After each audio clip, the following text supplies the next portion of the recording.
Live from the 607, it's the Ocho Duro Parlay Hour, where we're talking everything going on in the world of sports. Join in the conversation on social media with the hashtag ODPH, because here we go. Instead of looking deep inside, every word I have to say, keep it simple. Welcome to an all-new edition of the ODPH podcast, better known as the Ocho Duro Parlay Hour. What is happening, everybody? Thank you so much for joining us for this very special edition. I should really emphasize it because it is one of the biggest episodes we do all year long here on the ODPH. My name is Ken M. You know me. You also know the co-host sitting to my right. His name is Padawan J. Let me talk to you. Yeah. Ken, I got to say right now, I'm fearing for my life. Right now, I don't feel safe. We might have to talk about this afterwards. See, you know it's a special edition because if Pat is saying that, there's one topic that comes up yearly that would cause that kind of reaction. And that's why we have to bring in a special mediator to help maintain the peace and drop that knowledge on you, because we always respect his opinion. You know him as the host of the 3FN podcast. You know him as the host of 607 TWS, the wrestling show. And you will know him as the host of Nerd Initiative's brand new wrestling YouTube show starting up September 13th, Wednesday night, 10 p.m. Eastern Standard Time, Wrestling Night Live. Welcome back to the show, the one, the only, Rich. Hey, what's up, ODPH Nation? Well, are you ready to talk about some footballs? Because I am. Absolutely. You know when we give you an intro like that, and you know what time of year it is the official ODPH podcast NFL Preview Edition Part 1. Yes. Because the episode is so big, we separate it in two parts.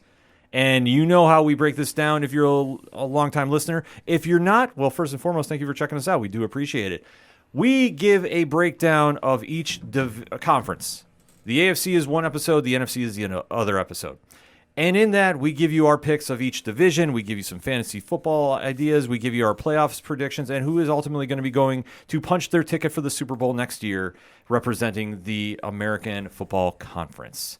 So without any further ado, because we'll just tell you for anything else that is the ODPH, you can find it at odphpodcast.com. Let us kick it off, Pad. Start us off in the AFC East. Yeah, so looking at these standings from last season, the Buffalo Bills won the division with a record of 13-3. Miami came in second place, also clinching a playoff spot with a record of 9-8. The Patriots came in third with a record of 8-9, and the New York Jets came in last with a record of 7-10. So that being said, Rich, what is your views of the AFC East now? I would say that this is, in my opinion, the toughest division in all of football. I agree. It is one that's vastly improved. Whenever, and this is no shots at my good friend Padawan J, but whenever the worst team in your division is the New England Patriots, that's not a good thing for the rest of the league. Mm-hmm. That's a bad thing for your division. Yeah. Because that means that every team in that division has got something to win. And I only say that because the Patriots aren't as sexy as some of the other teams. But still on the field, they're going to get stuff done, as we all know. They're not a terrible team. So if that's your worst team, just looking on paper, just on the paper, I think this is the toughest division in football by a long shot. There's no other division. Every other division usually has the bottom dwelling team as you're like, that's a free win. They're going to get a couple wins this season. Not the AFC East. The AFC East, literally, if you told me that all the teams made the playoffs, I'd believe it. Yeah, no, this is the toughest division in all of the NFL. Ken, I think you and I both agree when I say this. We are going to beat the tar out of each other playing the other teams in the conference. Absolutely. I mean, you got Josh Allen, Stephon Diggs, Gabe Davis, Dawson Knox over there in Buffalo. You got Tua, Tyreek Hill, Jalen Waddle down there in Miami. Up in New England, you got Mac Jones, Ramondre Stevenson, Juju Smith-Schuster got added this past offseason. Devontae Parker's still there, Kendrick Bourne. Plus, you've got Hunter Henry and Mike Gesicki who got added in the offseason. Oh, by the way, they've also added Ezekiel Elliott, so we'll see what we get from him. Oh, by the way, there's some bad man up in down in the Meadowlands in New York/New Jersey with Aaron Rodgers, if you've ever heard of him. You know, he's got Dalvin Cook, if you've ever heard of him. Used to be with Minnesota. Now he's with the Jets. Also got Alan Lazard, Randall Cobb, so most recently featured on what was it, Hard Knocks on HBO. This is the toughest division in the NFL, and beating any of these 4 teams is not going to be a walk in the park. Well, I like how you brought up about the New York Jets, because I think out of everybody this offseason, they made the biggest splash acquiring multi-MVP from Green Bay, the one and only Aaron Rodgers as quarterback. Now, obviously, that divorce has been very, very messy for the Lambeau faithful. Yep. But for the Jets, it is a sign of hope. Now, is it going to automatically punch their ticket to the Super Bowl? No. I don't believe so. But is this a definite step in the right direction? Absolutely. Even if it's not a long-term fix. Because let's face it, Aaron Rodgers has a lot of tread on the tires. Yes, he does. And to say that he's going to be around forever for this team, you never know, because let's face it, we have seen a little difference in him over the years and how much drive there is for him to still keep playing, because when you have success, it is tough to keep motivated. And especially now at his age, what's really there to drive him? Right. And I think that ultimately this season is going to be his best option to win a chip. He has a great defense led by Sauce Gardner around him. And when you can have a real lockdown defense like the Jets are, that is going to help you. But where the Jets have struggled in the past is putting points on the board. Let's face it, Zach Wilson, not the guy. No. Rich, I mean, I think you can definitely agree about that. Oh, Zach Wilson is definitely not the guy. But you added so much in the offseason with Aaron Rodgers. I know you have the reigning offensive Rookie of the Year, the reigning defensive Rookie of the Year, both on the New York Jets for the AFC. So therefore, you're starting off with that. Then on top of that, you add in familiar faces for Aaron Rodgers. Yep. So now he's got his go-to people, plus while he's, working with these young kids. And then if that wasn't enough on the offensive side of the ball, which that was the big problem last year, was offense, not defense. Their defense was great last year. Yeah. If that was enough, Dalvin Cook fell into their laps. Yeah. So they have a top 5 running back that falls in their laps as well. I will say this, though. The defense looks amazing. It's a young defense. They did great last year. I'm expecting big things from that defense. That is going to be what gives everybody fits in the AFC East and outside of the AFC East, is they're going to have one of the top defenses in the league. I don't think that there's going to be a problem there. The only problem that I could see is what Aaron Rodgers are we going to get? Right. If we get the Aaron Rodgers that's playing with motivation that we've gotten in the past, the one, that won a bunch of MVP awards, then this could be a Super Bowl bound team. However, if we get the Aaron Rodgers that we got the last 2 seasons in Green Bay, it's not going to be. But I think he's motivated. I think that this is really something big. And unfortunately, where they think that this is we on Hard Knocks, you heard the head coach say, this is great for us and everything. I'm like, I don't know if it's great for you though. And here's why. This team is built to win now. I'm assuming management is not going to accept anything less than the Super Bowl. No. Anything less. Nor should they. And nor should they, because look we got you Dalvin Cook at running back. We got you a Hall of Fame quarterback. To be the starting quarterback. We brought in pieces in the receiving core. We brought in pieces for, tight end. Now their tight end looking good. Uzma's there. Yoba's there. They've got this great looking things. Irvin Charles is doing good things. Alan Lazard, of course, you mentioned Randall Cobb is there. Like, they've got this whole lockdown offense to go with this lockdown defense. They've got to produce. I think the pressure's on more than it's ever been on the New York Jets. The New York Jets are an afterthought team. We are from New York. We understand this. In New York, the number 1 team in New York, whether we like it or not, is the New York Football Giants. Yeah. Then the Bills are number 2. Depending on where you are, yeah. Especially if you're in Western and Upstate New York, the Bills are number 2. You still have more Giants fans, in my opinion. Yeah. But then the Jets are always third in the conversation. It's like in baseball. The Yankees are the baseball team of New York. Yes, the Mets are there, but there's less Mets fans. Even in the state of New York, if you go to a Lids to buy a baseball cap, you'll see 25 different Yankee caps and only 1 row of Mets caps. Yeah. That's just how it is. I'm not the one that makes the rules. It is how it is. So now the Jets, with all this spotlight on them, it's not going to be the Giants overshadowing them. It's not going to be the Bills overshadowing them. they're going to be the spotlight and focus. And can they handle the pressure? We're going to find out. Aaron Rodgers only played in a small market. He's never played in New York. And we're going to find out very quickly because I'm looking at their schedule, and this has got to be one of the toughest opening schedules I've ever seen. So they open week 1 at home on Monday night against the Buffalo Bills.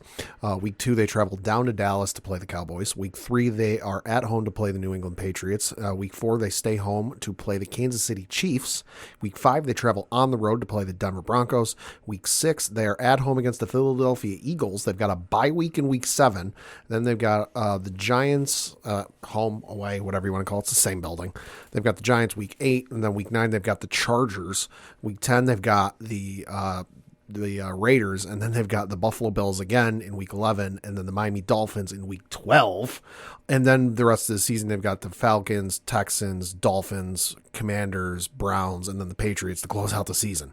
So definitely some wins they can pick up in the latter half of that latter half of that schedule. But you look at those first 6, 7, 8 weeks. Holy fuck. Well, this is a true test for them, and especially how they've upgraded. And with the talent on paper, they're not flying under anybody's radar. Nope. You know how there's always a team each season that surprises. Yeah. Last year was Seattle. Yeah. Year before that, Cleveland. Jacksonville. This goes on and on. But I think the Jets, when you bring in Aaron Rodgers, there's certain pressure there. When you bring in Dalvin Cook, who, let's face it, was a monster in Minnesota. They did not re-sign him. He lands in a perfect spot with the Jets, with Breece Hall still recouping from his knee injury. You have Garrett Wilson, who's an emerging wide receiver. You bring in comfort receivers for Rodgers and Lazard and Cobb. There is no reason this team should not be a playoff team at the bare minimum. No. And I fully think they are going to make the playoffs. But I don't think they're going to win the division. Well, let's switch gears here. Let's talk about the team that won the division last year, the Buffalo Bills. Obviously, that's the homer team for you, Ken. Mm-hmm. Obviously, they're still the team to be in that division until they are beaten. They're the team to beat. And the reason I say that is because they're returning pretty much everybody, but that's a good and a bad thing. There's a couple people that have left, but nothing I would say that really changes the outlook of the team. Mm-hmm. But the bad part about that is they didn't bring anything in sexy. And we've said it for a while. They are in need of a running back. Yeah, they are. They are in need of, and it's also a coaching thing. They're in need of calling running plays. I mean, James Cook, this is going to be, his second year? Yep. So I think he has some tools. He is listed as the number 1 on the draft, on the depth chart as of right now. Correct. Yep. Followed by Damian Harris and Latavius Murray. I know that name as a Raiders fan because we at one point in juncture had Latavius Murray as well. But, the receiving core looks great. Still, anchored by Stephon Diggs and Gabe Davis. Gabe Davis is always, great for the big game making plays. You're going to want to go to him. Dawson Knox, of course, is a nice little safety blanket. And of course, you have Josh Allen, one of the best quarterbacks in the league. So you have no problems there. Now let's flip the side to the other side of the ball in defense. And the defense on this team can be great, and they can sometimes not be great. Oh, agreed. And last year, I can't blame it on the team. There was a lot of injuries. Mm-hmm. Yeah. A lot of injuries. Yeah. Because last year, Micah Hyde was out for a long time. Yeah. Also, Jordan Poyer was out for a lot of the season as well. I know he came back towards the second half of the season, but he was out for a lot of the first half of the season. Tre'Davious White was pretty much a non-factor because he was out for a lot of the beginning of the season, then came back and then got a minor injury, which gave him limited playing time, which I have nothing against him. Once again, he's one of the best lockdown corners in the league. Oh, agreed. So if you're going to miss him, especially when you don't have Hyde or Poyer, it's going to be a troubling thing.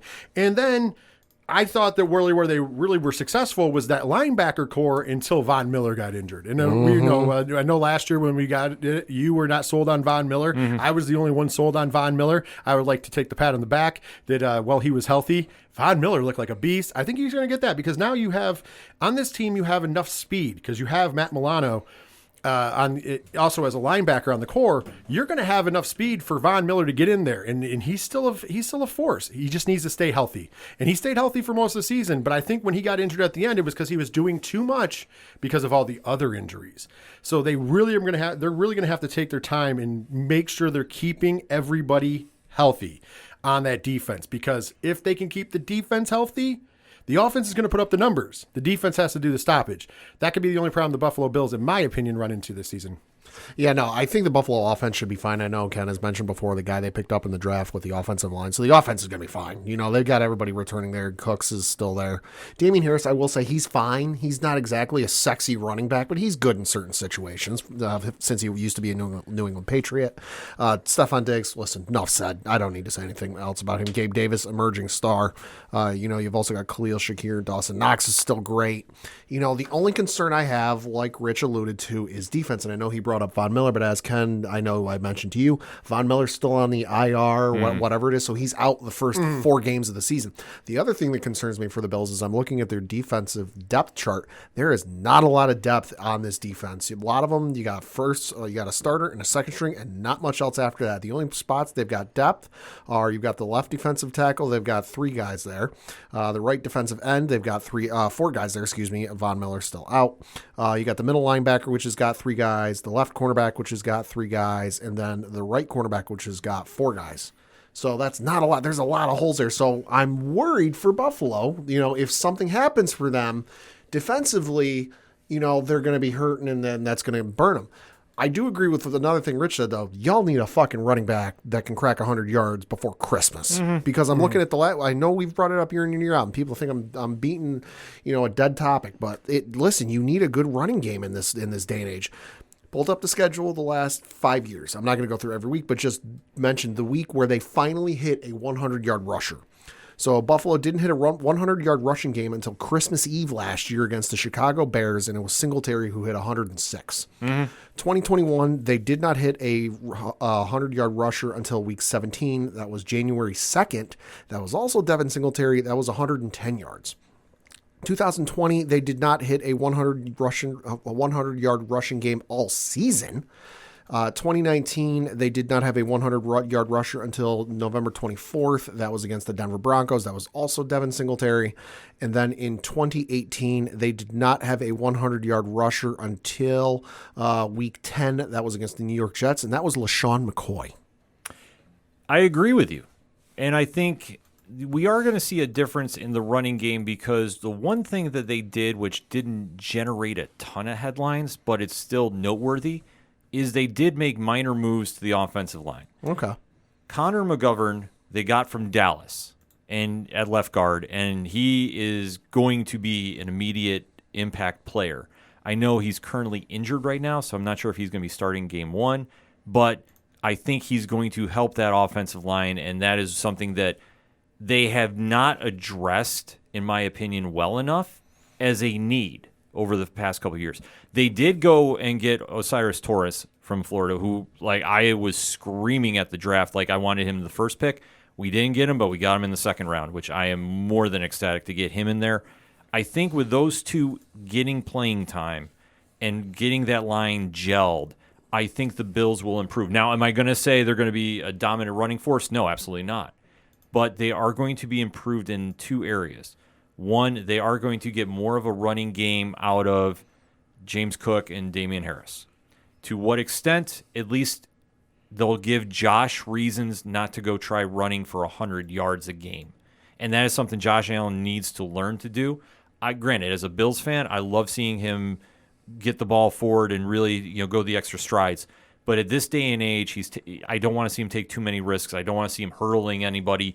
He's got weapons, and he has a decent line around him that he needs to be patient in the pocket. The problem is that they have to start calling more run plays, period. Oh, I agree. And they cannot let Josh Allen change the plays in the huddle.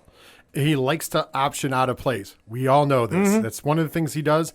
He needs to understand that to open up the air game, which he is very successful in, he has to establish the run game. Make it so that you can't creep back. If they can establish a run game, this is a dangerous team because once you can establish the fact that, you have to play us in, that's when you can go over the top to Gabe Davis or Stephon Diggs, who are very capable of going over the top, and Josh Allen's very capable of getting the ball to them. That's really where they're going to have to benefit from. Well, I think it's going to come down to sorry, I didn't interrupt you. Yeah. I think it comes down to Ken Dorsey's play calling too. And I think he's going to have to. And I think this is what led to that little drama with Stephon Diggs. Oh, yeah. And I think that they're all understanding the temp in the room. They have been the favorite in the East the past couple of years. But newsflash, the East has gotten a lot better overall. By the way, over and under how many league tablets Ken Dorsey breaks this year? Start with 5 and go from there. Yes, exactly. Let's just look at the schedule real quick like we'd like to do before we move on. Of course, Pat already mentioned, because we talked about the Jets, they do play the Jets in the opening week on Monday Night Football. And then I'm going to say this, they have a very favorable schedule early on. Yeah, they do. Week 2, they play the Raiders. That should be a win. And I'm a Raiders fan. I should tell you something. They play the Commanders in Week 3.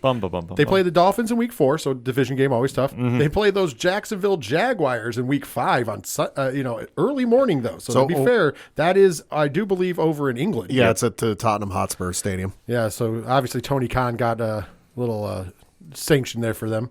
The Giants, they got in Week 6. Week 7, they play the Patriots, so division game. Week 8, the Buccaneers. Week 9, the Bengals, so a good team. Week 10, the Broncos. We'll get to that later. Week 11, they replay the Jets. Week 12, though, it gets tricky. They got to play the Eagles. Then they get their bye in Week 13, which I think is a perfect place for a bye. I think you want it later in the season. Late in the season is always good. Yes. But when they come back from bye, it's main event time, ladies and gentlemen, because they play those Super Bowl defending Kansas City Chiefs, the bane of the Buffalo Bills' existence lately. In Kansas City. And I'm going to say this. That's going to get flexed. Right now, it's at the Chiefs at 4:25 p.m. Oh, that's going Sunday night. That will be flexed to Sunday night, I promise you much. The Cowboys in Week 15, the Chargers in Week 16, the Patriots in Week 17, and ending the season against the Miami Dolphins in Miami. So that could be nice for them, a little vacation in Miami, vacation at the end of the season, although they don't do well in that hot weather in December. I'm looking at the schedule for that week. That might depend on records, because the Sunday night game that week, where Buffalo's in Kansas City, is currently Philly and Dallas. Yeah, I'm So going it to kind of depends on records. Honestly, I'm going to go on the limb and say they're still getting flexed, because I don't think when the league finally realizes that they got Buffalo and Kansas City scheduled, I understand like everybody likes to make this big thing about the NFC East, but it's the Eagles or bust pretty much for the East. Let's be honest. I mean, I know we're talking about NFC next on the next episode, but still, I'm just going to throw it out there. It is definitely going to be flexed. There's no way those teams still won't be two of the top teams in the league, and it's the rivalry. I don't even know why you would put anything else in the main event spot. It is the main event. Yeah. Oh, I agree. And I think just with that, I think the Bills are still looking to be the overall favorite right now, but it's close, and it's going to just depend on a couple different factors. When we touched about the run game. Secondly, very quickly, is that defense and how healthy they can be, because when we saw Micah Hyde go down, Justin Poyer, I don't want to say got exposed, but I think we saw he was very much lacking that confidence in whoever was next to him on the field. And I think that now with Hyde back and ready to play along with Tre'Davious White, and so far all signs are saying 100%, they should be okay. But if there's any major injuries, it could be a problem. Agreed. Well, it's funny that we just talked about the Bills because of sexy running backs, and we noticed that Dalvin Cook went to the Jets. Well, speaking of sexy running backs, the New England Patriots got themselves a sexy running back. Yeah, they did. Big Zeke. Ezekiel Elliott is now a Patriot. By the way, I just want to point this out in true Bill Belichick fashion. Their depth chart is the only one that's the unofficial depth chart, because he doesn't believe in giving a real depth chart, and it's listed really weird. So if you go on NFL.com under the Patriots, you're going to notice that the depth chart's a little weird, but that's just because it's Bill. Well, they tried doing. I know they tried doing some stuff with their quarterbacks, because they initially put both of their quarterbacks, Malik Cunningham and then Bailey Zapp, on waivers. They both cleared waivers. They both were going to re-sign with the Patriots, and then they were going to sign Matt Corral, who was with the Carolina Panthers, and then I haven't had time to read into it, but then there was, like, they were going through this whole process, and Belichick was doing his 4D chess or whatever the fuck it is he does. And then the NFL turned around and did something with, like, the rules that they're like, oh, hey, by the way, we know you think you can do it this way, But you can't. but you can't. You got to do it the other way. So they're trying to figure stuff out. Matt Corral is the number 2 quarterback behind Mac Jones. There was a minute there where there was no number 2 quarterback. There was no number 2. There was no New 3. England. I just want to point that out there. So it was either Mac or bust. But here's the thing. They don't have a fullback listed because they have both their running backs listed separately. So I'm assuming they're running a 2 running back set, which is fine, because you have Stevenson and Elliott. I think that'll be fine. You could even switch those guys, and both of them in the backfield wouldn't be a bad idea. They both can catch passes as well, so it's going to be a pretty big. It's going to be a nice little valve for Mac Jones, who sometimes struggles getting the ball downfield. Not his own fault per se. The line has been sus in New England over the past few years. But speaking of which, they did add some threats downfield, because you did add Juju Smith-Schuster. I'm not a huge Juju fan. However, if you guys go back to last year, you'll find out how much. And then, of course, we're looking at his stats. I think he had, 9 touchdowns all year in Kansas City last year. So, But you know what? In the Patriots system, Bill Belichick tends to take problems or people who are underperforming and boost them up a little bit. So I could see that happening here. Devontae Parker is back as well, so that's always nice. Tight end, Hunter Henry. And then, like you mentioned before, Mike Gesicki has been added. So you got 2 real solid tight ends. So I think that they're really trying to help Mac Jones out, especially with the fast pass game, if you will. Yeah. So they look like they definitely got their stuff together on that side of the ball. On the other side of the ball, let's be honest, it doesn't even matter who's playing on the defense because it's still a Bill Belichick team and the greatest, probably the greatest defensive mind of all time in the game. So I'm assuming that the defense is going to be just fine. But they do have some. It's not like they don't have players, Right. It's just that you don't have to have the sexy names that everybody else has because they're going to overachieve no matter what. They have Matthew Judon. That's all they need. Yes, they do have Matthew Judon. But like I said, they're going to pretty much – they have the Jones brothers as well. They're not even related, but it's Jonathan Jones and Marcus Jones. There's 3 Jones on this team. Yes, there is 3 Jones. I wonder how they're going to decipher all of those Jones. At one point, it looked like there was going to be a 4th, and they were talking about putting first initials on there. You're going to have to at some point. At some point, yeah. But yeah, you have a linebacking core looks pretty good, of course, led by Matthew Judon. 15.5 sacks last year. Absolutely. Then your defensive ends look good. Lawrence Guy Sr. And Dietrich Wise, both very serviceable defensive ends. Love them both. Once again, they're the Patriots. Their defense is going to be good because you have the best mind in defensive football. The only thing is going to be, like every season, and as a fan of the team, Padawan Jay, you have to admit this, is what the offense is going to do. The only thing that concerns me with the offense, because I know a lot of people last year wondered what happened with Mac. You know, he had the great rookie season, and then it's like he fell off a cliff in the Grand Canyon and couldn't find his way back up in his sophomore season. You know, the old sophomore slump. But let's be honest, even as a Patriots fan for 20-plus years now, I could not tell you who the offensive coordinator was last year. You could say, hey, answer it or else, and well, give me the or else because I couldn't tell you. However, this year they do actually have an offensive coordinator. It is listed. It is Bill O'Brien. Bill O'Brien returning to be the offensive coordinator this year. So I remember the last time Bill O'Brien was in New England, and he had the 2 tight end set going there with Rob Gronkowski and he who shall not be named. No, not the pro wrestling one, but the one from University of Florida.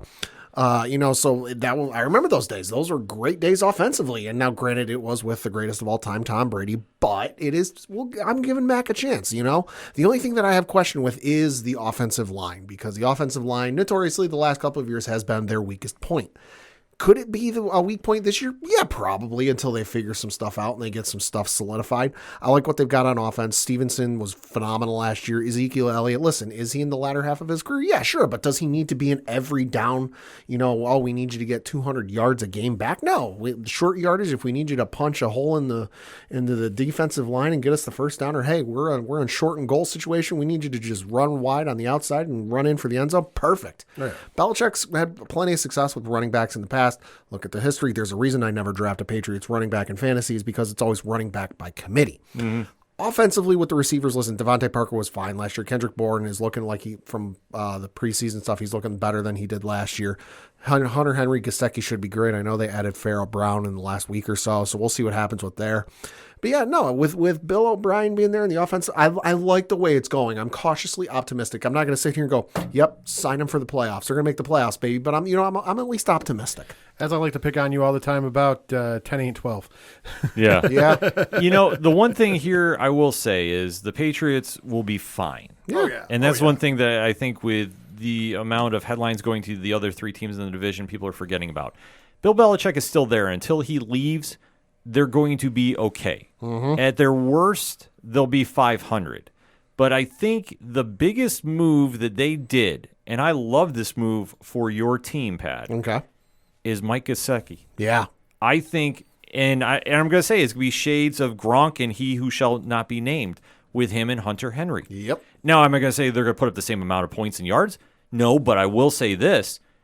When your running game is stalling if Stevenson does, and Elliott, let's face it, is on the back end of the career. Yep. And your wide receivers, if they're not showing up, these 2 are going to carry your team. Oh, God, yeah. And you're going to be fine because if Matt can do one thing well, it's short passes. Yep. A la like how Tom Brady did. Now, Not comparing, saying the Right. two are the same. Right. But for what you have now, you will be able to move the ball. You will be able to score points. That's the big takeaway because Smith-Schuster, I'm hearing a lot of different things. If his knee is not 100%. Right. Devontae Parker, I know, is starting off a little banged up this season. But I will say, on paper right now, even with that, you guys are still going to be about a 500 team. Well, and I know everyone's kind of like, oh, well, they don't have a number one receiver. Listen, they've only ever had Never had, except Randy. time. Randy One Moss. Yeah. One time they've had a number one receiver. The other times, nobody was really a number one. Well, I'll say this. They do have a little rough going in the season. Yeah. They open up the season against the NFC, the last year's NFC champion team, the Philadelphia Eagles, who we'll talk about that next week, but only have gotten better. I say, listen, if things go badly, there will be a certain quarterback there getting honored pregame. Maybe we can talk him to come out of retirement. Yeah, maybe. The Dolphins are week 2. Week 3, they're at the Jets. Week 4, they're at the Cowboys. So a little bit of a murderer's row of a streak there on the road. Week 5, they're back at home against the Saints. Then they go out to Vegas to take on the Raiders. They will then be in Buffalo for their first game against the Bills of the season in Week 7. Week 8, they're back. They're at Miami. Thank God it's not at the end of the year. By the way, I'll give credit to this. They get to play the Dolphins both games in the first half of the season. That's actually good. Week 9, they will be at they'll be home, thankfully, because if not, they would have had to go down to the worst stadium in the league and take on the Commanders. Week 10, they're at home against the Colts. At home by way of Germany. Oh, that's right. That Sorry, game- it's a German game. Yeah, it's in Germany. I did miss that little note there. Week 11 is the bye, so once again, a nice second half of the season bye. Yeah. Then they return to take on the Giants at MetLife. Swear to God, if we lose that game, I'm disappearing. Chargers at home.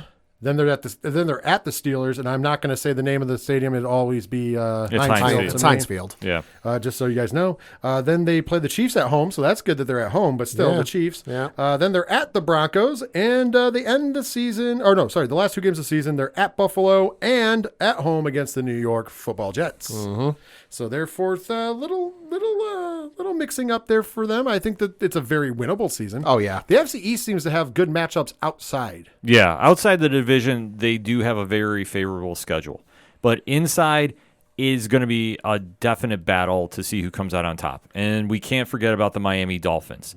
But they are literally make or break pending Tua's health. Mm-hmm. And I think it literally depends. If he is back to being 100%, they're going to be fine. If he's not, unfortunately... But here's the thing. They did address that a little bit. They brought in Mike White.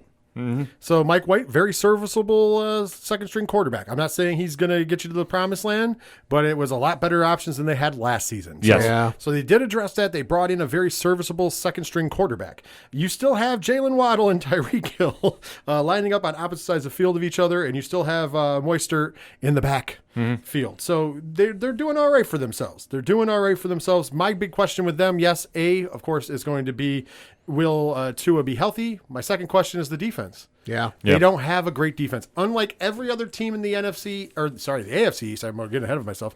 Every other team in the AFC East seems to have a good defense, a great to good defense. Mm-hmm. The Patriots defense is always going to be good. The Bills defense is, if they're healthy, is great. And of course, the Jets, that's what their bread and butter is. Mm-hmm. Last year they were great. I'm assuming they're going to be great again this year. Their big question mark is the offense. Every other team's question mark is pretty much the offense, except for Miami. Miami, with the exception of the quarterback situation, it's can their defense stop the other teams from running the score up on them? Yeah. I think it's going to be a very, very big challenge. And I think that they have the tools to really hang with the best in the league, even outside the AFC East. I think the running game with Morster, and even fantasy pick 2, Devon Achane. Okay. I think they will have a nice 1-2 combo there. And obviously they have one of the best wide receiver pairs in the league. That's true. But after that, you hit it right on the head.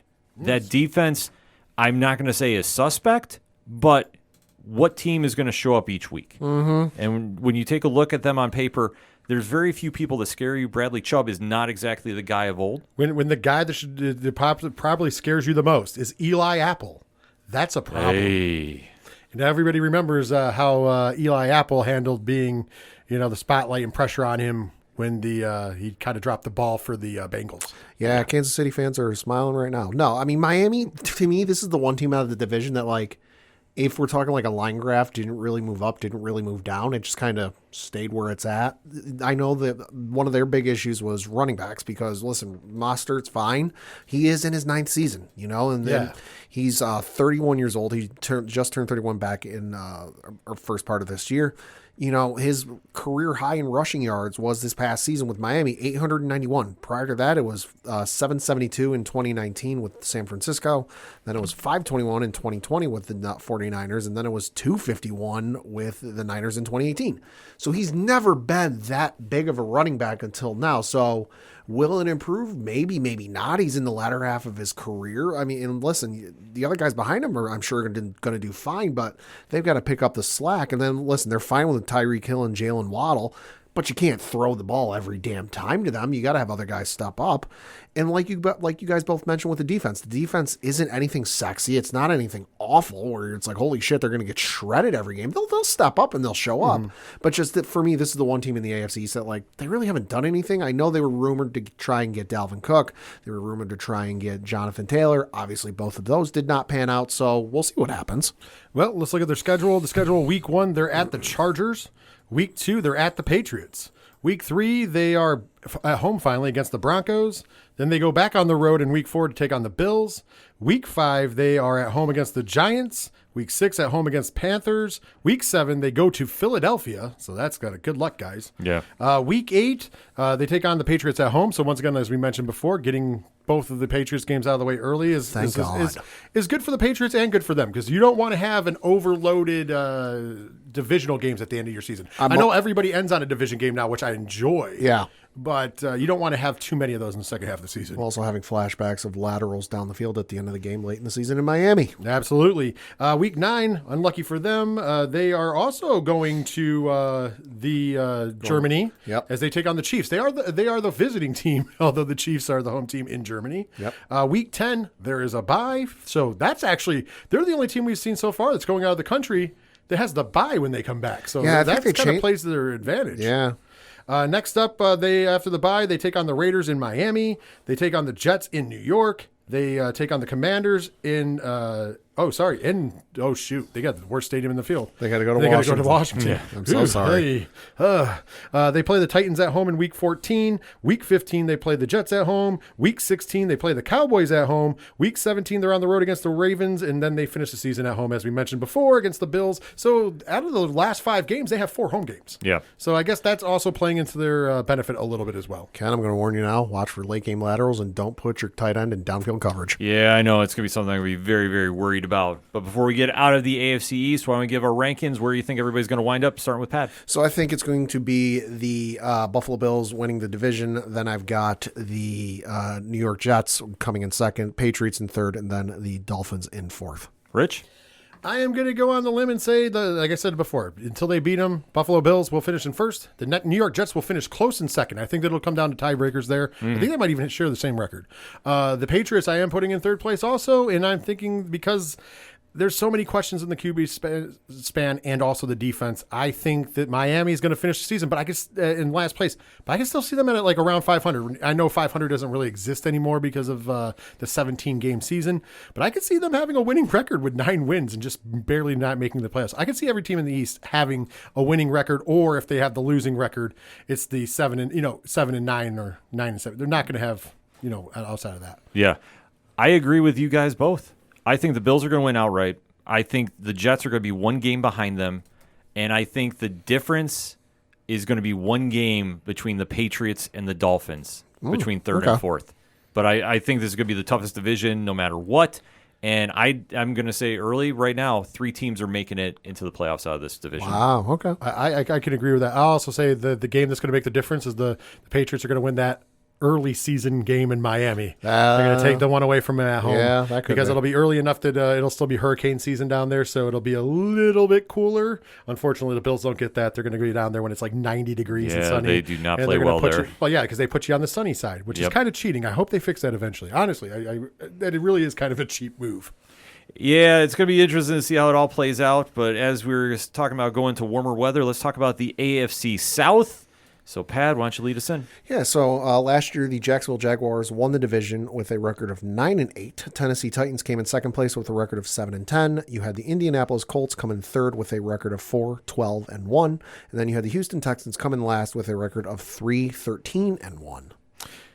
Go right ahead, Rich. I was going to say, we might as well start right in order there and just start with our favorite team in the South, owned Yes. by our favorite owner in all of sports, Speak for yourself. Shad Khan, and his managing partner, his son, Tony Khan, down there at the, listen, when those WWE belts went on sale, they're the first to sell out. Allegedly, maybe one of the owners bought the majority of them. Allegedly, I don't know. Allegedly. There's a lot of allegedly There's a floating lot around. of allegedly. But let's talk about last year. They were our surprise. Like, let's be honest. Yeah. We knew that they were going to be better than they were in the past, but at the same time, we kept saying, "Oh, they're still the Jacksonville Jaguars," and they shocked a lot of us. I got to give them all the credit in the world. They came really close to making a Super Bowl. Yeah. They did actually make a run, and they pushed Kansas City to the limits. Like, that was an interesting game where it could have gone their way, and it unfortunately for them it didn't. But I got to give them all the credit in the world. So now we're looking at their roster depth chart. Of course, you have Trevor Lawrence back at QB. They better hope he stays in because they do not have a good backup. But you have one of the highest paid receivers in the league, the man who broke the system, Christian Kirk.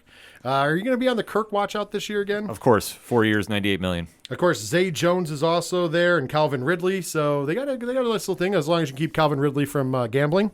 Hey, Facts. Shots fired, right? Then of course at running back you got it's not they got Etten. But they got Bigsby, Ernest Johnson, and JaMychal Hasty. They don't have a sexy, running back core. But once again, you have that pocket passer. You don't really need that as much. We'll see if Attain Jr. can repeat his success last year. 1,000 yards rushing. Hey, listen, when you have, it's a little easier for him on the aspect as long as that line stays healthy because they have a decent line down there. Yeah. And as long as Trevor Lawrence is a threat, because Trevor Lawrence is a hell of a quarterback. I'll give him that credit. We said that he was going to have to wait until he was out of Jacksonville to be a hell of a quarterback. But guess what? He proved us all wrong in proving how great he is. In my opinion, he did it with Jacksonville. Yeah. When you go on this defensive side, it's kind of like what we just talked about with Miami, though. There ain't a lot of sexiness on that side of the ball. I'm not saying there's not some good players over there. You got Trayvon Walker over there. So, I mean, you have some players, but it's not sexy. There's nobody that strikes fear in your heart when you're like, oh, man. But here's the thing. They didn't have anybody that really struck fear in your heart last year, and they did well. Yeah. So maybe it's all on coaching. So that's what we have to go roll with. And maybe that system is going to turn out another winner. I mean, I hope not, just because I don't want to hear Tony Khan brag about how they're the greatest team of all time and they're no longer a secondary market team. And you never know if somebody doesn't go his way, he might fear for his life. You never know, allegedly. Allegedly. But I don't know. On paper, I'm going to say Jacksonville's looking pretty damn good this year. I'd say Jacksonville, yeah, they're looking pretty good. I'd have to agree with Rich. Nothing really jumping out at me like, oh, I can't believe they added this. Their offense is going to be fine. Attain Jr., Christian Kirk, Ridley back for a full season. Zay Jones. They've also got Evan Ingram. So offensively they should be fine. As long, like Rich said, as long as Trevor Lawrence stays healthy. Defensively, listen, is the defense going to lose them some games? Yeah. You don't really have any go-getters out there that are jumping out to me. Sorry, Jacksonville fans, but it is what it is. It's just the question for me is going to be, all right, with what the other teams in the division did, are you going to be able to keep pace and keep up with that? That's the ultimate question. That's part of what the Patriots did so well for so many years was they were able to keep pace with what the other teams in the division were doing. Can the Jacksonville do it? We'll see. On paper, sure. If they perform anything like they did last year, I think they can do it again, but we'll see. Lucky for them, they have a weak division. Yes, yeah, they do. That's what I say. They win this one by default. And it's nothing against the offensive side of the ball. Since Doug Peterson came there, he finally tapped into Trevor Lawrence and got something out of him. Attain, and I mean, Bigsby could be a sleeper for fantasy football. Same thing with Hasty for the running game. So I think that's going to be more of a running back by committee because unless Attain can really capture that college magic, I just haven't seen the transition to the pro game. The biggest move they've done the entire offseason was bringing Calvin Ridley, who you touched upon was suspended last year for gambling. It was BS. Yeah. I'm going to defend him. It was BS. I know I took my shot, but it was BS. Oh, absolutely. And I agree with you, too. So now he's back and with a new team, and I think he's going to be a surprise player for them. Like if you're talking fantasy football, he might be the missing piece that Trevor Lawrence has always needed, that true number one. Christian Kirk is not that true number one. They overpaid. They way overpaid. Yeah, that's why we always kind of mention that. Plus, I mean, they have Evan Ingram as tight end too, leaving the Giants now down there. There's a lot of things that are on the upside for them, but they're also playing the weak division, so that's going to cover up a lot. Well, they've got a pretty tough schedule, though. They open the season week 1 at the Indianapolis Colts. Then they get to come home, but they get to come home and welcome the Kansas City Chiefs. Hey. Then they stay at home to play the Texans. Week 4, they're going to England. They are the home team against the Falcons from Wembley Stadium. Do you think that they're going to put 81,035 in there for this game? Probably not. I just drew that number out of my what. Yeah. Anyways, And they're staying there. yeah, they're staying there because the following week they played the Bills at Tottenham, which of course Tottenham, yeah. I forgot you're a big football fan. I am. So I forget you said, but that is also the home to Tony Khan's football team, isn't it? No, Tony Khan owns Fulham. Oh yes, that's Different right. team. Yeah. Trust me. I don't know how he didn't get his team playing in his stadium over That's there. a very good question. That is a good question. Anyways, we're going to have to ask it. Finally, they come back actually to their home and take on the Colts. And then week 7, they're at the Saints. Week 8, they're at the Steelers. Week 9, they get the bye. Week 10, they welcome the San Francisco 49ers. Week 11, they welcome the Titans. Week 12, they're at the Texans. Week 13, they welcome the Bengals. Week 14, they're at Cleveland. Week 15, they play the Baltimore Ravens. Week 16, they're at the Tampa Bay Buccaneers. Week 17, they're at home against the Panthers, and they finish their schedule in Tennessee, taking on the Titans in Week 18. I love how everybody's to be determined about times on Week 18. Yeah, they That's are. the smartest thing that the NFL's ever done, besides division play at the same time. So they have a pretty rough schedule, although 2 weeks in a row in England. Yeah. Yeah, I mean, the thing with Jacksonville is they have the benefit of the weak division, and that will cover up a lot of wounds. Like I say, a lot of stuff that if they were in the AFC East, I don't think they'd be doing as successful. But if you can cover up those wounds and you can really, march forward and really make a stake as being a premier team, like this is their best chance to do it, I feel. Like they could be a 10 and whatever team, 10, 11, 12 game wins, maybe, just because based on that division, I could see them sweeping it. And then obviously they can steal some games out there. I mean, Kansas City is not a lock right now for when they face them because there was an injury that just was late breaking. So if they can take advantage of that, I think that's going to help them. But they really need to come out of the gate early and really steal some wins that they shouldn't get. Absolutely, and they got a weak division. That's always the key part. Speaking of weak division, and I know we have some friends down in the Memphis, Tennessee area, so I'm assuming they like them some Tennessee Titans. So let's talk about them Tennessee Titans next as we come into this. What are you going to say? Tennessee should have been from the year before, not last season, but the season before, they were kind of the belle of the ball team. Yeah. They were the team that somehow came out, had a huge record, made it to the playoffs, looked like they were going to make a run. Didn't end up working out for them. No. However, they looked that way, but they never recaptured that this past season.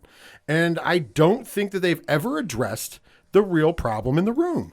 And that, of course, is the quarterback position. Does anybody really think that Tannehill is the guy? No. How many Not seasons? at this age. Here's my problem. How many seasons have they tried Tannehill? 3 now? He's entering his 5th. Or 5th with Tennessee? Yes. Okay, so 5. First year was 2019, and then 2020, 21, and 22. So Okay, this is year right. 5. You know what it is? It's that 2020 season that always throws me off. Yep. Like most of us. So anyways, here we go. You got Derrick Henry, one of the top backs in the league, but let's be honest, there's some tread coming off those wheels finally. Am I wrong? No, you're right. I mean, He played 16 games last year. A year prior, he played only 8. Right. So you have that going on. They didn't add anything to the receiving core. No, they got DeAndre Hopkins. no, They did. They got yeah, Hopkins. I forgot they got Hopkins. That's how unmemorable this is. Yeah. But is Hopkins going to make a difference with Tannehill? You know what? They also, a couple seasons ago, had Julio Jones. No, Yeah. you're exactly right. They had Julio and A.J. Brown. Yeah. And I think A.J. Brown did just fine playing for those Philadelphia Eagles. Won me a fantasy championship, so I'm going to agree with you. I mean, he had a hell of a catch in the Super Bowl, too. A couple of them, actually. So, you when you break it down, I don't know if this team can ever succeed as long as Ryan Tannehill is your quarterback. Pad? This team is a bigger question mark to me than the Miami Dolphins, because is it good that they added DeAndre Hopkins? Absolutely, because you look at the rest of that offense. You've got Chris Moore, Kyle Phillips, Traylon Burks, Kieras Jackson, Nick Westbrook, Colton Dowell are the other wide receivers they've got listed who are not named DeAndre Hopkins. Then you got 3 tight ends, Chigozim Okonkwo, Trayvon Wesco, and Josh Weil. Are any of those names not named DeAndre Hopkins striking fear into you if you see them going up against you in fantasy that upcoming week? No. Me personally, no. DeAndre, a little bit, because he's going to get some targets. He's going to be the feature. Derrick Henry, is he good? Absolutely. Look at the numbers. But is it going to be the Derrick Henry of a couple years ago? We'll see. Is Tannehill that guy? I'm sorry. No. I mean, in his career, he's got 383 sacks for his career. 135 of them are with Tennessee alone.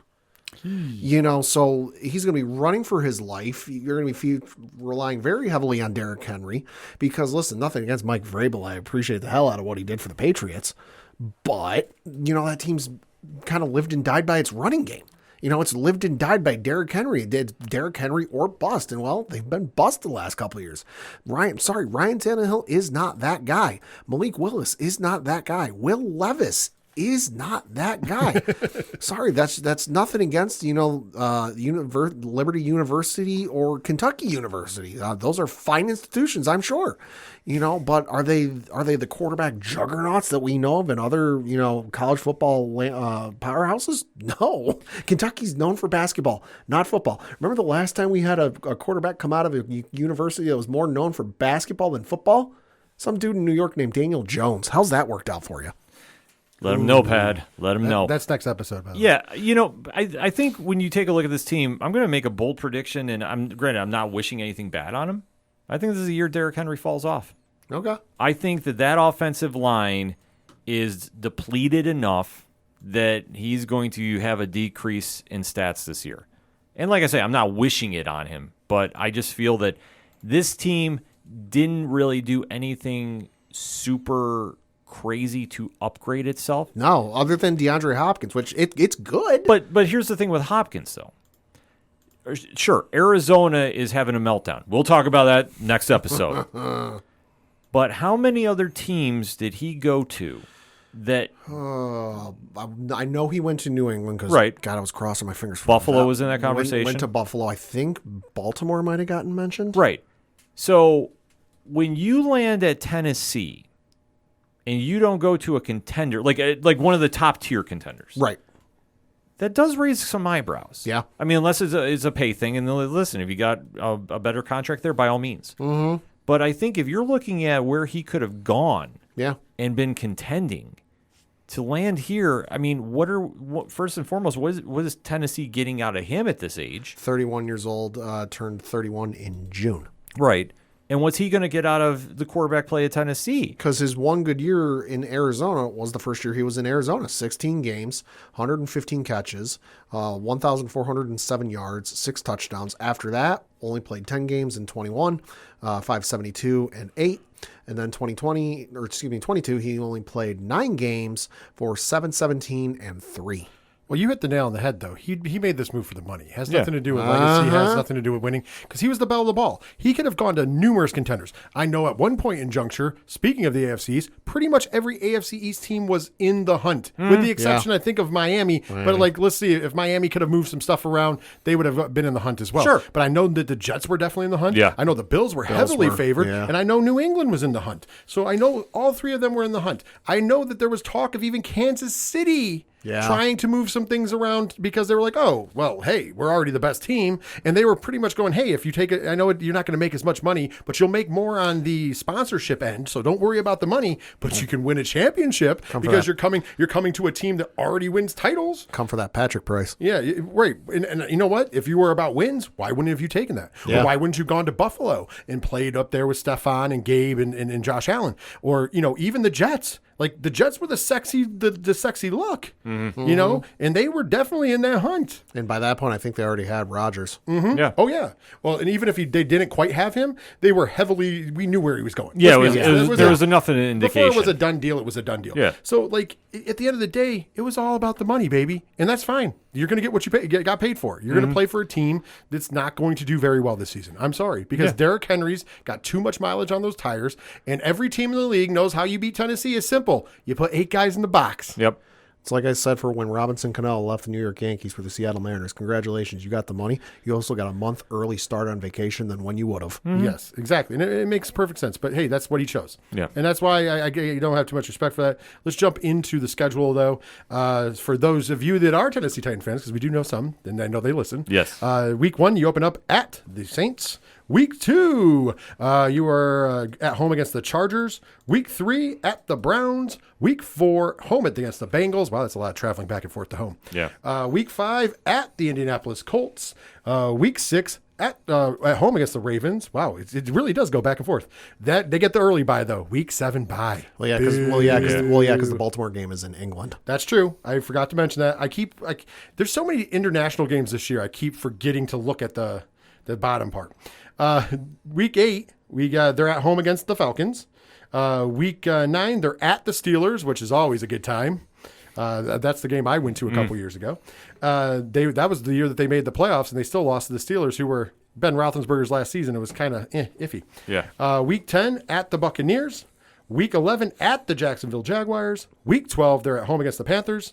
Week 13, at home against the Colts. Week 14, at the Dolphins. Week 15, at home against the Texans. Week 16, at home against the Seahawks. Week 17, at the Texans. And in Week 18, they end the season against the Jacksonville Jaguars at home.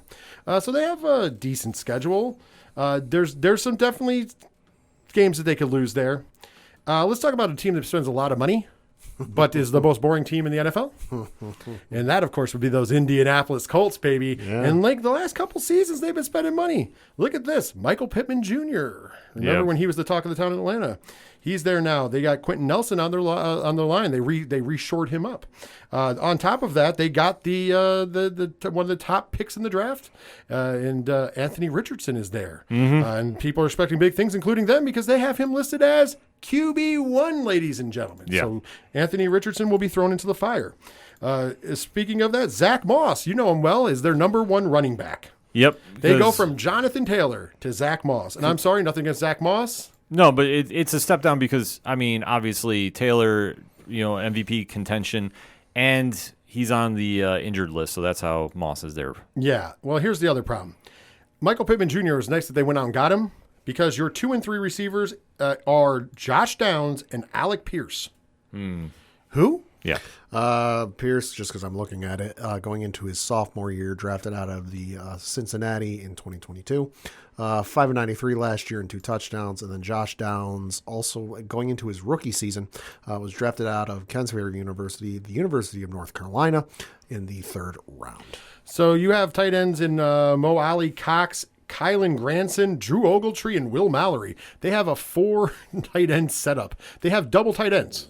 I pulled up Josh Downs' college numbers. He could be a monster. Well, dude put up back-to-back 1,000 yards receiving in college. But he's also got a rookie quarterback. Now, the good news for the rookie quarterback, they have a great offensive line. Yes, so true. He's going to have all the protection and time in the world, in theory.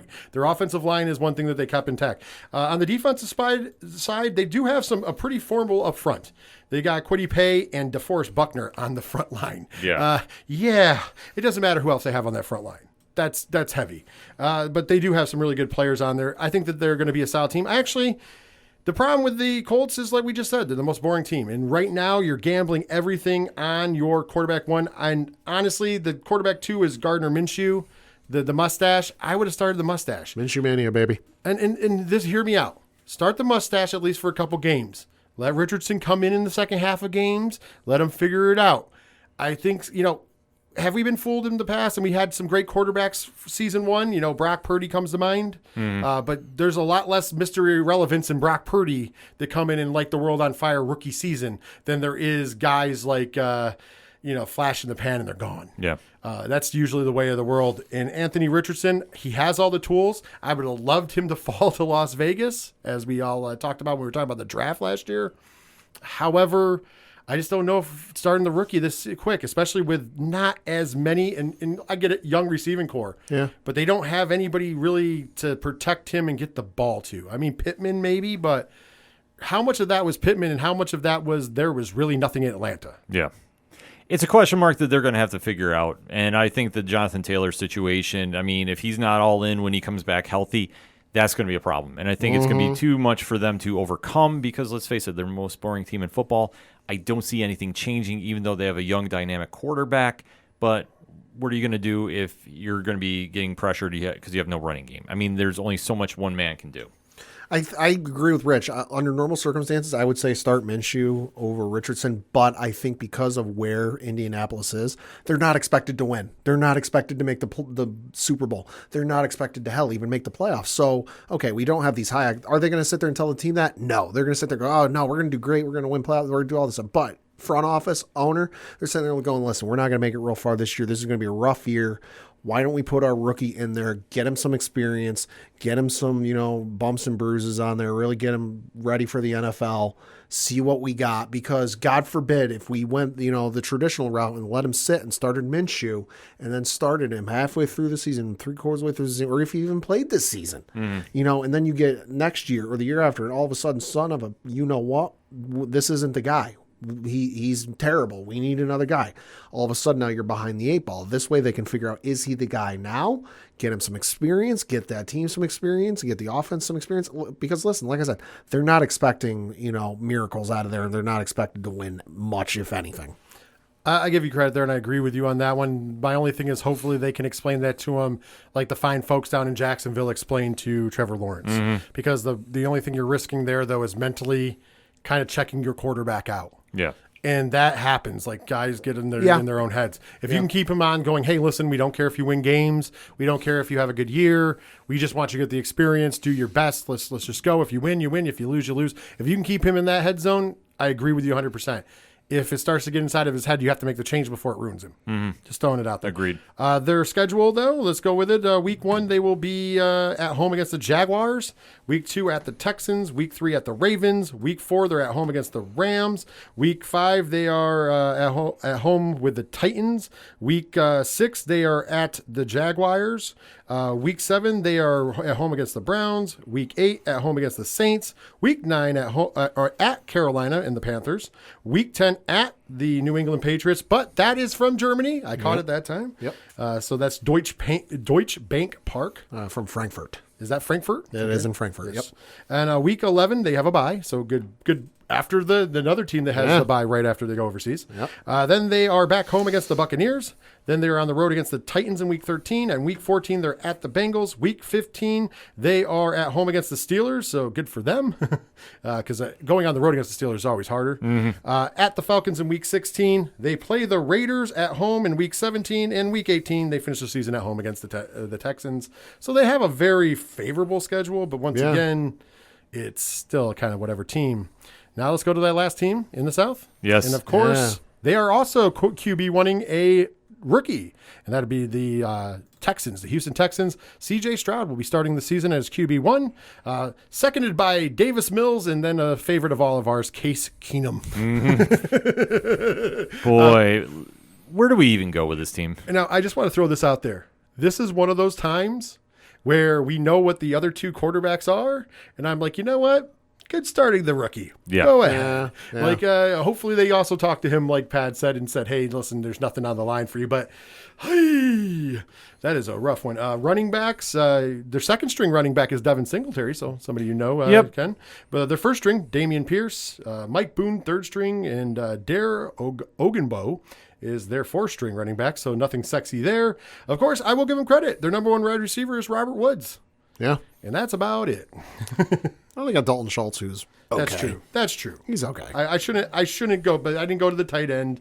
I should have gone to the tight end. He's okay. The line, if it's anything like last year, they're in trouble. Because, yeah. Yeah, there really is not a lot of good things to talk about this team. By the way, front office sucks, coaching sucks, and I feel sorry for anybody who's stuck on the team. I just want to throw that out there. The Texans are probably, and I know if there's any Texans fans, you can give me all the heat because I'll take it. They are the worst ran organization in the league, and that's even worse than my team, and that's the Raiders. And that should say something. You should be disappointed in yourself if you're worse organizationally than the Raiders. And this is the only team that gives my team not number 32 in the league. I promise you that much. Texans will be playing for a top 5 draft pick this upcoming draft, But unlike last year, where I remember we were sitting here going, listen, there's nothing fucking good to look forward to with this team. It's going to be awful. You'll be lucky if you win one game. There's at least some pieces here that you can look at and go, okay, you might, and I'm all caps, bold, italicize, and underline it, might have something. CJ Stroud, okay, that's a pretty good start. Yes, he's a rookie, but we'll look and see what happens. Like Rich said, you got Robert Woods, Dalton Schultz is also there. So Devin Singletary and Damian Pierce in the running game, there's some pieces that you might have something. So that's at least something to look forward to if you're a Texans fan going, okay, are we going to win the division? No. Are we going to make the wild card? No. Is the future bright? Yeah, maybe if the cards play our way and we get a couple more good draft picks next year. So Texans fans, I'm going to say this, it's going to be rough this year, but if things go your way, next year and the year after might not be so bad. We'll have to see. I mean, honestly, I think the only value here is for fantasy football players if you need depth on your bench. Yeah. But until we see otherwise, I mean, honestly, this team doesn't scare me one bit. I have no hopes in their front office of making anything good. Speaking of their schedule, we got week 1 at the Baltimore Ravens, week 2 at home against the Colts, week 3 at the Jaguars, week 4 they are playing the Steelers at home, week 5 they're playing at the Falcons, week 6 they are playing at home against the Saints, week 7 they have the bye, so the early bye again, at the Panthers on week 8, week 9 they're playing at home against the Buccaneers, at the Bengals on the week 10. And then we have week 11 against the Cardinals at home. Week 12, the Jaguars at home. Week 13, they get to play the Broncos at home. Wow, that's a good homestand. Hey.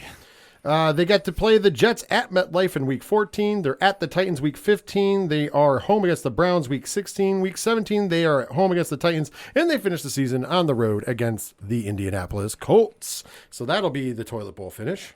So that being said, Pad, why don't you kick us off? Where does the AFC South rank? I think the AFC South is going to stay much of the same. I think it's going to be the Jacksonville Jaguars winning the division. I think the Colts will sneak out and beat the Tennessee Titans. Not by much, by a game.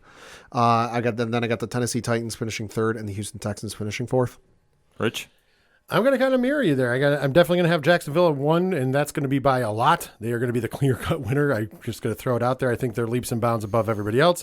And 2, I'm going to put the Colts squeaking it out. I'm going to give them credit. They're going to squeak it out and just barely eke out the 3rd place spot, which will then be, unfortunately, Tennessee Titans, followed by the worst team in possible football. And as Pat said, playing for a top 5 draft pick, and that would be the Houston Texans. But I think that they're only sending one team to the playoffs. Oh, absolutely. Yeah. Anybody else is going is buying a ticket. It's like we've said before. Somebody has to win this division by default. Mm-hmm. And it's going to be Jacksonville because they're going to have 10 games won at I think least. they're going to have a winning record. I think Jacksonville might be the only one in the division with a winning record. I agree fully. I think Indianapolis will sneak into the 2nd place finish, but it's not going to be pretty. Tennessee is going to be there by default at 3rd, and then Houston, until you show us something, you're going to be at 4th. And I think that's the nicest way to put it. But we gave you our picks on the AFC East and the AFC South. We're going to sneak out a quick break, but in the meantime, hit us up on that hashtag ODPHpod. What is your thoughts about the AFC East and AFC South for the NFL season coming? And when we come back, we're going to be talking the AFC West and the AFC North, so stay tuned. You're listening to the ODPH Podcast NFL Preview Edition. Do not adjust your dial, or well, your phone, your watch, or whatever the heck you're using to listen to the awesome podcast you're currently listening to. I am the Duke of Nerds, Tyler Mack, and I am here to tell you that being a nerd can be a bit overwhelming, especially after 30. Life moves pretty fast in our nerd culture, and if you don't take the time to notice things, you miss out. That's why I'm here. As your Duke of Nerds, I am charged with educating, enlightening, and entertaining you on all things nerdy. I do it by running the 30 to Nerdy podcast. 30 to Nerdy is a Badcast Company production and currently playing wherever you cast your pod. Follow along each episode using the hashtag 30andNerdyPod. And check out what all is going on at 30andNerdyPodcast.com. Whether it's DC, Marvel, comics, or video games, I have got you covered. So tune in now. Cheers to you, nerds. Coming back for the second half of our NFL preview edition here on the ODPH podcast with Rich from 3FN in the house. And last segment, we talked the AFC East. We talked the AFC South. Now let's go to the AFC North. Pad, kick us off. Yeah, so you had the Cincinnati Bengals win the division with a record of 12-4. Second place was the Baltimore Ravens, also making the playoffs with a record of 10-7. You had the Pittsburgh Steelers finish in third place with a record of 9-8, and you had the Cleveland Browns finish in last place with a record of 7-10. Well, let's kick it off for those Cincinnati Bengals because they won the division. And hey, listen, it's the Cincinnati Bengals. This is a team that we have now it used to be a laughingstock in the league. Yes. It has now become a perennial threat to win a Super Bowl. Of course, Joe Burrow was a little question mark, but we know he will be starting week 1. They are playing the questionable bullshit, but we all know that is, they're definitely starting him. Yes. So Joe Burrow is going to be their quarterback, and of course, the best receiving core in all of football until proven otherwise. Jamar Chase, Tyler Boyd, T. Higgins. It doesn't get better than that receiving core, and we're not even into the tight ends with Irv Smith Jr. or Drew Sample and Mitchell Wilcox. They just have to be there to clean up the ball. Of course, also one of the most underrated running backs in the league in Joe Mixon. And I say underrated because you don't ever hear him talked about in the big running back names. Right. He should be. No. Because he is a key part of this team for 2 reasons. One, he's a threat to run at all times and pick up good yardage. I mean, there's been games last season and the season before, as we've looked at it, where he averaged almost 10 yards a carry. Like, that is unheard of for a running back. Mind you, it wasn't big, sexy numbers, but hey, whenever he's touching the ball, if he's getting almost a first down, that's some pretty impressive stuff. His average in the past couple seasons is right around the 5-yard mark, which is instantly you're halfway to the first down if you hand him the ball. Then he can catch the ball. So he becomes the de facto 4th receiver or 5th receiver, depending upon if you're going to the tight end. So no matter what, Joe Burrow can't get into that much trouble. They did fix some problems with the offensive line last season. The offensive line protected Joe Burrow better than they did. And think about that. They went to a Super Bowl with a questionable line. Yes. Yeah. And last year they did perform well. Unfortunately, the playoffs happened and they just didn't get there. Once again, it was one of the better playoff years, as we noted that all the teams that made the playoffs were pretty solid, so it's not surprising there. But the other side of the ball, unfortunately for them on defense, is they have some good players. They have some good guys up front. They're great on the pass rush, on the rushing defense. However, their problem is going to continue to be their secondary. Yes. Because Dax Hill, Nick Scott, and I always say his name wrong, so forgive me, Chidube Awazi and Cam Taylor-Britt do not scare me at all. Yeah, their secondary is not exactly anything to lose sleep about. But on their front side, you got DJ Reader, Trey Hendrickson, Jermaine Pratt. Yeah. So let's be honest. They have a very scary up front. That gives them a good pass rush and a good good defense against any rushing team. It's just you can beat them over the top, and I think that's the problem. I think we should expect more of the same from the Cincinnati Bengals. Listen, it's not a broken clock. You don't need to fix it. Whatever the analogy you want to use is. Burrow, he's going to be fine. You know, I know there's been questions with the injury. Now he's playing, short of missing a leg, which he's not. You know, Chase is still there. Higgins is still there. Boyd's still there. They'll be fine. I expect them to return to something what they were, or something close to what they were the year they went to the Super Bowl, because obviously they didn't make it last year. So, you know, improve upon last season. But I think they'll be able to bounce back. And the defense, like you said, is it anything sexy? No. Will it win them some games? Yeah, sure. But, you know, it's all going to come down to matchups and who has the more favorable matchup.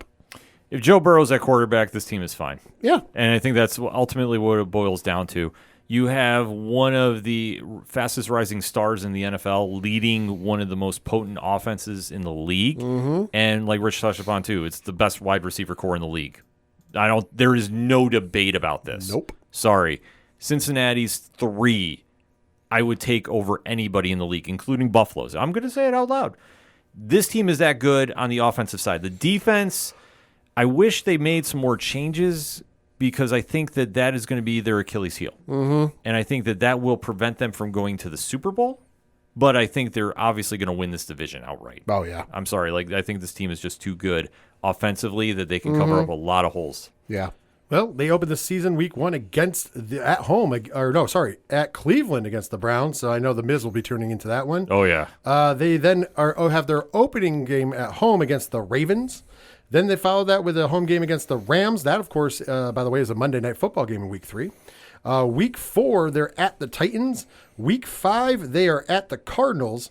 Week 6, they play the Seahawks at home. Week 7, they get the bye, so unfortunately for them, a first half bye. And then they get to come back from them at San Francisco and the 49ers. Hey. Week 9, they're at home against the Buffalo Bills. Week 10, they are at home against the Houston Texans. Week 11, they are at Baltimore Ravens. Week 12, they get to play the Steelers at home.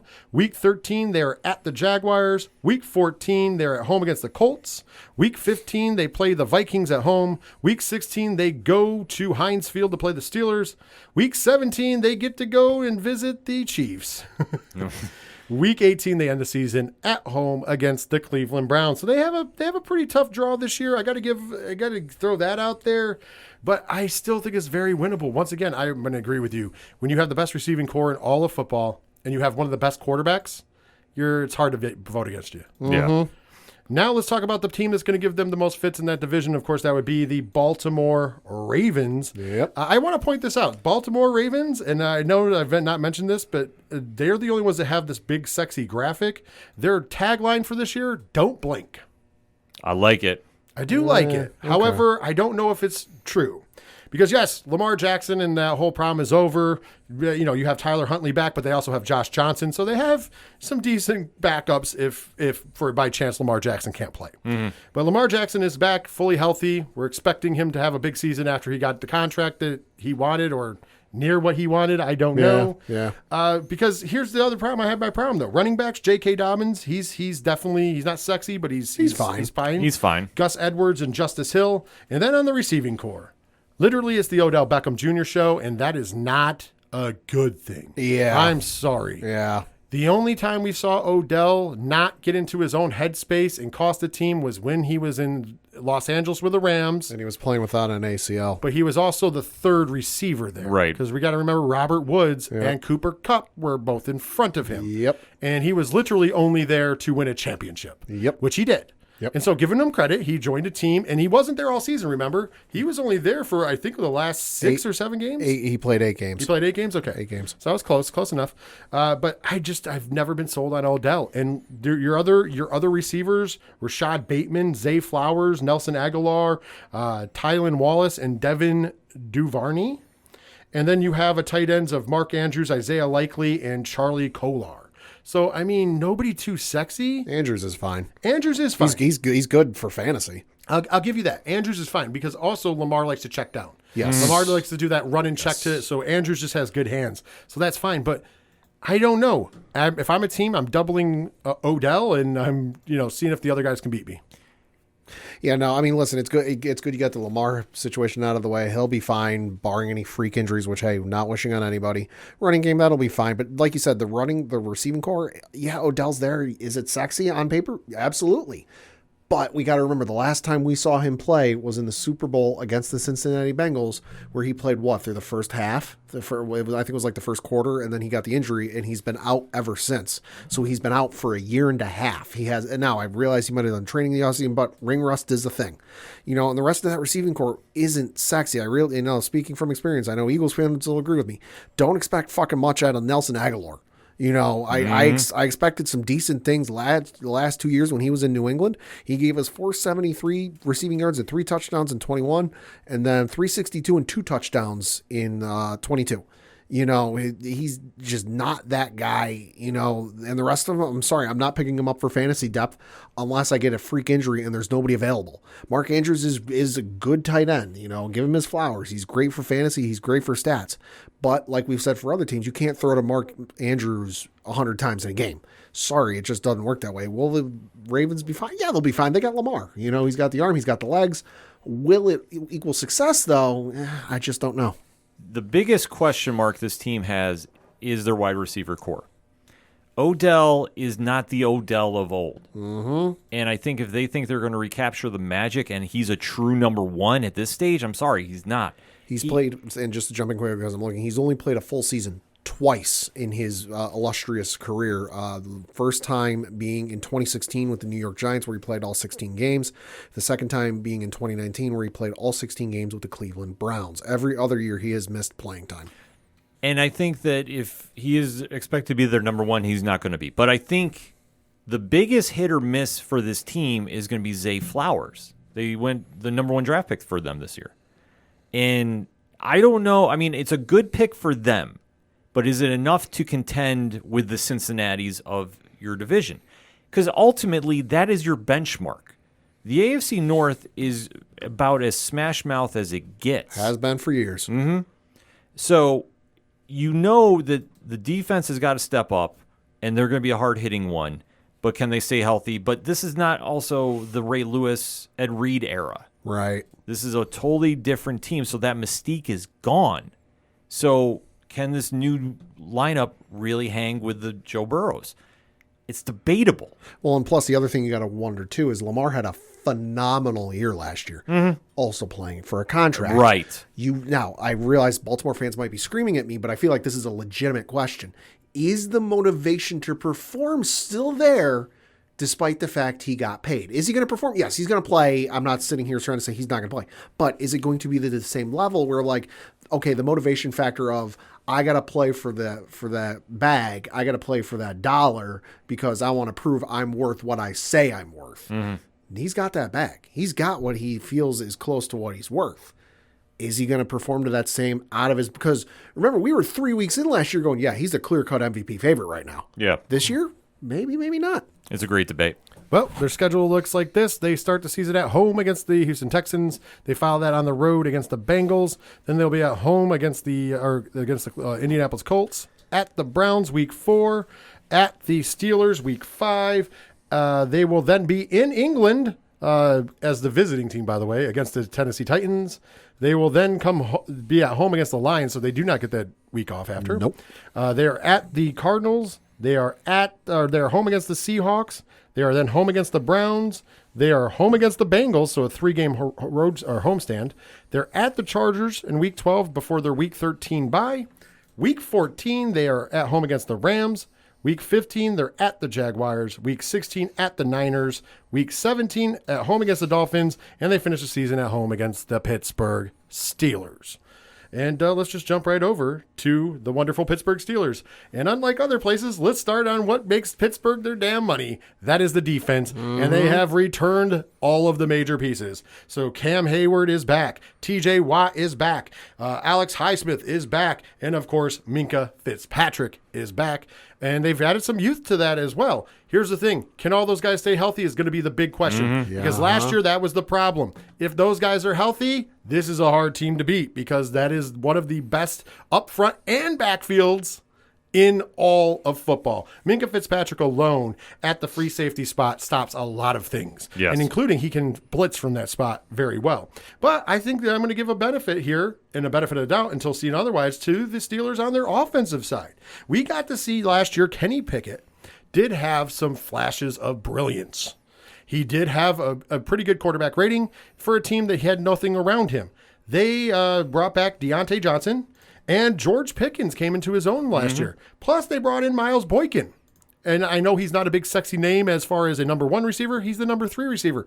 That's what they need. They need checkdowns. And, of course, speaking of checkdowns, one of the best tight ends in the league, Pat Freiermuth, is back. And, ladies and gentlemen, they have one of the best running backs in the league, too, in Najee Harris, who can not only rumble through and get yards rumbling like the old-time bus, but he can also catch the football. And that makes it a big threat. Also, I want to point out, one of the best coaches in the league. You can never count a Mike Tomlin team out, and that's why you can never count the Steelers out. If their defense remains healthy and their offense produces, a little more than last year, this team is going to give a run at the Cincinnati Bengals this year. They could actually get a run for that division and actually a run for the playoffs. They're on the cusp. They're young, but I think we saw enough brilliance out of Kenny Pickett. We have another year under George Pickens as well, and he's a big, very capable receiver. I think between him and Johnson, and Boykin, that's going to give some people fits. And when you cover them, that's going to leave Freiermuth and Najee Harris open. This, as long as they run the game plan and everybody stays healthy, this could be a return. I'm not saying to the Super Bowl, but this could be a return to the winning ways. And by the way, they still haven't had a losing season in the history of Mike Tomlin's career. Yeah. They did pull it off last year to not have a losing season. I think they got close. They did get close. The skin of their teeth, by the way. Yes. Yeah. I think that streak is going to continue, but I think it could be a return to the playoffs for the Pittsburgh Steelers this year. Go ahead, Pat. Yeah, no, I agree. I think this offense, it's not sexy. It's not going to give, nightmares, but it will cause some fits. I saw a couple highlights. Kenny Pickett and George Pickens. Holy shit, that's going to be a great connection for those two. And then you got the other offensive weapons, like you mentioned, Harris, Johnson. They added Allen Robinson the secondary. They got Pat Freemuth at the tight end there. That offense, I don't think it's going to be like win any awards, but it'll still give you some fits. And like you mentioned with the defense, the other one you did mention that they added in the draft is Joey Porter Jr. I forgot about that. Yes, he's cornerback. Having watched him play at Penn State, he plays like his dad. Dude is a monster, and he's going to give a lot of offensive coordinators on the other teams a lot of fits because he's a great defender. So he's going to make an already great Pittsburgh defense even better because, let's face it, I watched him for a couple of years being a Penn State fan. Dude plays like his dad. He's going to be an absolute monster. So I agree with you. I think I don't think it's going to be a Super Bowl, but I think they're going to make it back to the playoffs. And he gets to play with Levi Wallace, who is a very underrated quarterback. Yeah. So that's going to be a good training for Joey Porter. Like I said, you got to remember, they have some big names over there, but nobody's bigger than the Steeler name. Exactly. One of the best ran franchises in all of professional sports. Agreed. This team will be fine. And I think that Pickett, we got to give him the benefit of the doubt. I mean, last season, not the greatest, but he showed strides. So is he the heir apparent to Big Ben? Maybe. Jury is still out. But he has enough weapons around him with Najee Harris and Johnson and Pickens that he will be okay. But that defense, I think, upgraded a lot with Joey Porter. I like what I'm seeing coming into the season with them. I think they're going to contend, and I think they're going to give Cincinnati some fits. Mm-hmm. Just what degree, I don't know. They're still young. That's the only question mark. Unfortunately for them, they get their home opener against Brock Purdy and those San Francisco 49ers. We do know Brock Purdy will be the starting quarterback on game one. That's going to be a tough one.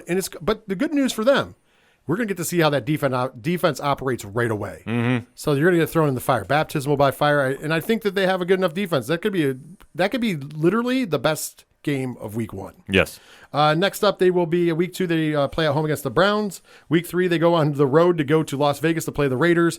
As a Raiders fan, if you're a Pittsburgh fan and a Raiders fan, you know that for some reason the Raiders tend to beat the Steelers. I don't know why. That doesn't mean they're better than them. It's just something that tends to happen.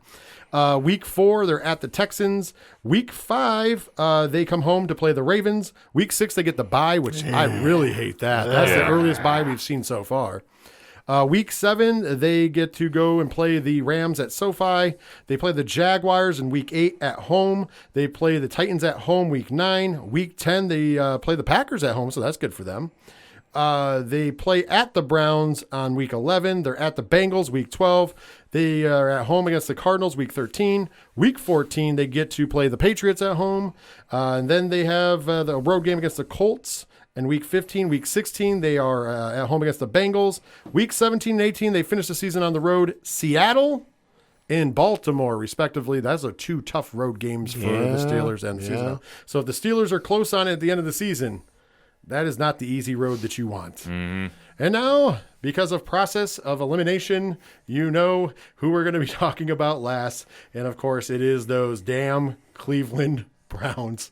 And, guys, listen, last season we can't hold it against them. Right. Right? Because they didn't have their number 1 quarterback until, week 13? Yep.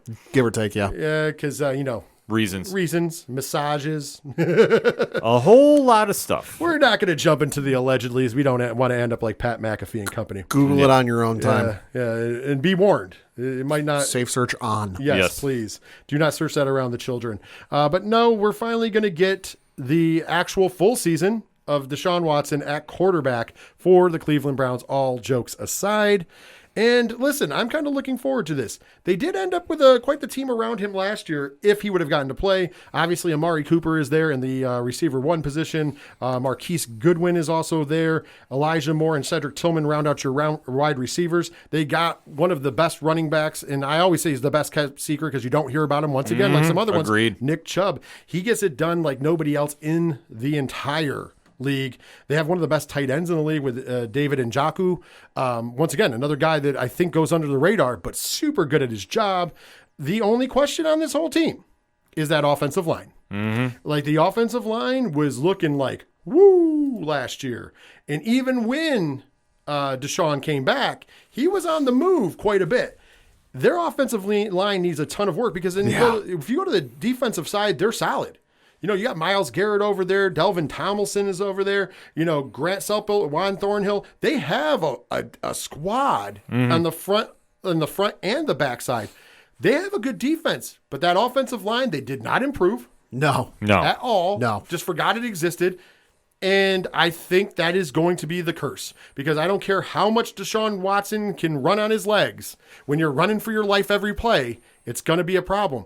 Nick Chubb would have more yards if it wasn't for that line. The fact that Nick Chubb has the yards that he gets with that line just shows how much of a beast he truly is. Agreed. He is definitely this generation's, bus. Because you hand him the ball and he's running through people. You could also. I wouldn't give him the Marshawn Lynch title yet. He's never dropped I'm just here so I don't get fined. If he ever does that, he gets the Marshawn Lynch award. But I think that this team's going to have a lot of struggles because there's a lot of great defenses in the AFC North. This is going to be a rough one for him. Offensively, this team should do fine. Deshaun Watson full season, and a full season with this offensive, playbook. Chubb is still there. Amari Cooper, Elijah Moore, Donovan Peoples-Jones, and Njoku, like you mentioned, they're all great players. So offensively, on paper, statistically, they should be fine. Like you said, though, that the only thing more suspect than that offensive line is their choice for a logo at midfield. Yeah. So will Deshaun get the time to make the pass and make the reads and look this guy down, look that guy down, whatever else he needs to do? That's to be seen. Defensively, like you said, they'll be fine defensively. They got some monsters on the defense. It's just the biggest question is, can that offensive line give Deshaun Watson the time of day to throw? And now I'm not talking like, Tom Brady of old where he's sitting there with so much time you can file your taxes and mail them into the IRS length of time, but enough time where he can make the reads, find the best option and go for it. That's my biggest question. If the LA Chargers were not the most suspect team in the league, the Browns would be having that honor. Every year, the Browns look amazing on paper, and yet some disconnect happens on the field, whether it's coaching, whether it's playing. I don't know how to describe it. Yep. So this, I believe, is the year of make or break for them because there should be no excuses. Unless some season-ending injury happens early, this team has enough talent. They should contend. But will they? That is the ultimate question surrounding this team. What are you going to get from them week to week? They have dropped easy games they should have won. They should have been in the playoffs many times more than they have been. They're the definition of reasons because you can't figure them out. And with their defense keeping them in games and the fact that Nick Chubb has amassed as many yards as he has with this team with nothing behind him is truly astonishing to his play and the defense's play. But after that, I got to see something more from them this season.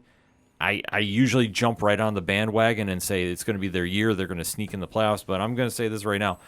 I don't think they do it, and I think then you really have to look at this team and see if you got to start imploding it. Well, they're going to have troubles with that big contract they gave Deshaun Watson. Let's go ahead. In week 1, they are at home against the Bengals. Week 2, they go to Pittsburgh to play the Steelers. Week 3, they are at home against the Titans. Week 4, at home against the Baltimore Ravens. And by the way, they just dethroned the Steelers for the highest week bye. Week 5, they get the bye. Fucking second week of October. Yeah. Week 6, they're at home against the Niners. Week 7, they get to travel to play the Colts. Week 8, they travel to play the Seahawks.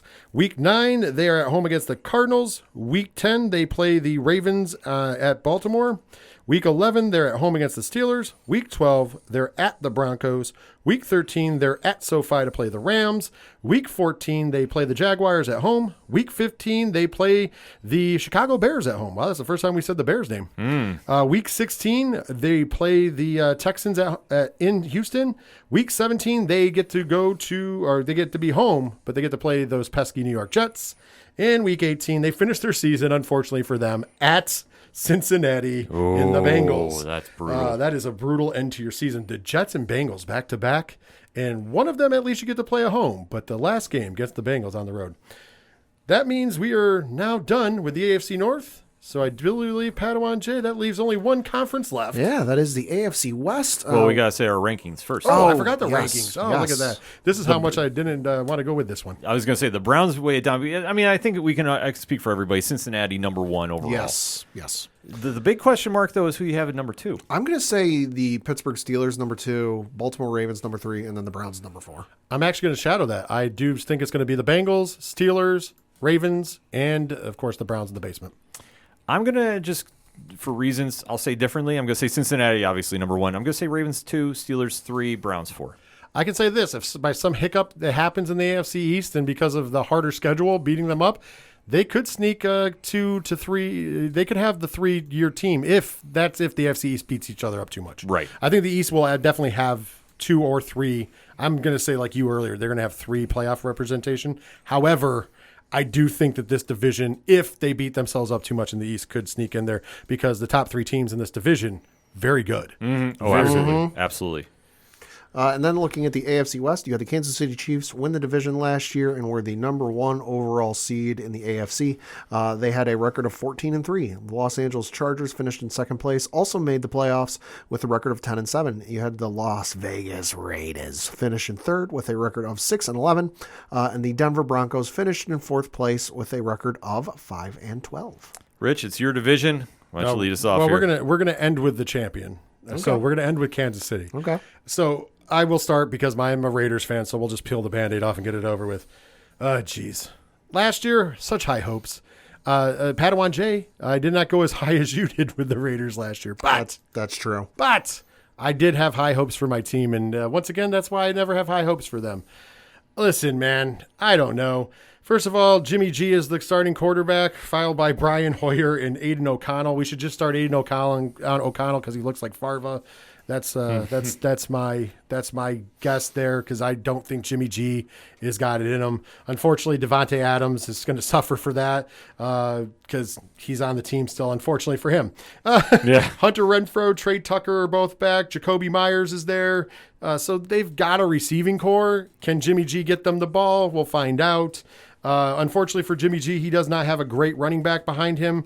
Listen to this lineup. There is a 5 running back coalition on the depth chart. Jesus. Zamir White is the number 1, and then Amir Abdul, Sincere McCormick, Braden Bolden, and Britton Brown. And if you don't know any of them, neither do I, and I'm a Raiders fan. I was going to say Josh Jacobs, though. Yes, he is back, thankfully. He's technically, he won't be starting week 1, unfortunately, because I don't think he has enough time in because he came back late. Fair. So I don't know. Maybe they can squeeze him in. So Josh Jacobs will be your starter, but I don't know if he's starting week 1 or not. According to the depth chart right now, he is not starting at week 1. Eesh. Tight ends, Austin Hooper, Michael Mayer, Jesper Horsted, Cole Forthingham, and John Samuel. You can tell that this is a Josh McDaniels team because he's got 50 tight ends. Yeah. The offensive line seems to have all come back, and they looked good last year. That was one of the bright spots for the Raiders for whatever reason. So that's good. At least they'll give Jimmy G some time in the pocket. So hope for the best, pray for the worst. Yeah. That's all you can Number you one really pick, do. Whatever. So on the defensive side of the ball, it should have been a better year last year. Unfortunately, Max Crosby, who's one of the best pass rushers in the league, gets doubled and triple teamed, and still somehow Chandler Jones can't find his way into the backfield, just like he can't find his way into a gym. Heyo. Hey, you better call somebody. On top of that, they have a young backfield this year. They got Trayvon Moorhan, Marcus Epps, Marcus Peters, and, of course, the veteran Nate Hobbs at cornerback, so that'll help them out a little bit. I don't know. I'm not expecting a lot from the Las Vegas Raiders this year. I quite honestly, when we get to it, you're probably going to be surprised where I put them at. So Padawan J. I mean, listen, the expectations aren't high for the New England Patriots this year out in Las Vegas Raiders. Pretty much. There's so many New England Patriots on this team. You might as well call them the New England Patriots West. Jimmy G, could he be good? Yeah, we'll see. He was good for those couple of games he was in the New England system with Josh McDaniels, so we'll see. Hey, if all else fails, you've got the reliable veteran former New England veteran quarterback Brian Hoyer there if the wheels fall off. Josh Jacobs, we'll see. Devontae Adams, this is a make or break year for him. In my opinion, Jacoby Myers, speaking from experience, don't fucking expect much. Oh, yeah. We took him way too goddamn high. Hunter Renfrow should be fine. Austin Hooper, serviceable. I'm not expecting much out of the Raiders. I'm not going to go as far as I early preview. I'm not going to go as far as I did last year with this team, where I put them in the Super Bowl. But am I going to say this season's going to be a wash and it's going to be awful? No, it'll be okay. Before we get to Ken, I want to point this out. If they only played like the West Coast Patriots, I'd be okay. And secondly, let's be honest. I will say this: Davante Adams. It's not a make or break season for him. He's going to get to go on to another team in the following year, and probably somebody's going to get a great receiver. I'm just going to throw it out there. And somebody's going to get a great receiver cheap because he's probably done enough damage to himself being in Las Vegas. Come to New England. He might as well. And you know what? Honestly, I will be happy for Davante Adams wherever he goes, and I hope him nothing but success. I hold nothing against him. I'd leave that team too. Go ahead, Ken. I'm going to go out on a limb. I think the Raiders are going to surprise some people. Okay. I think that Garoppolo is going to bore people to sleep with that offense, and I think he's going to catch some people, off guard because. Listen, there'll be a lot of trick plays with Jacoby Myers there. Well, that's the whole thing. About the one bright spot. If you have the best slot receiver in the NFL in Hunter Renfrow, and if he can stay healthy. That is something that Jimmy G has always used to his advantage.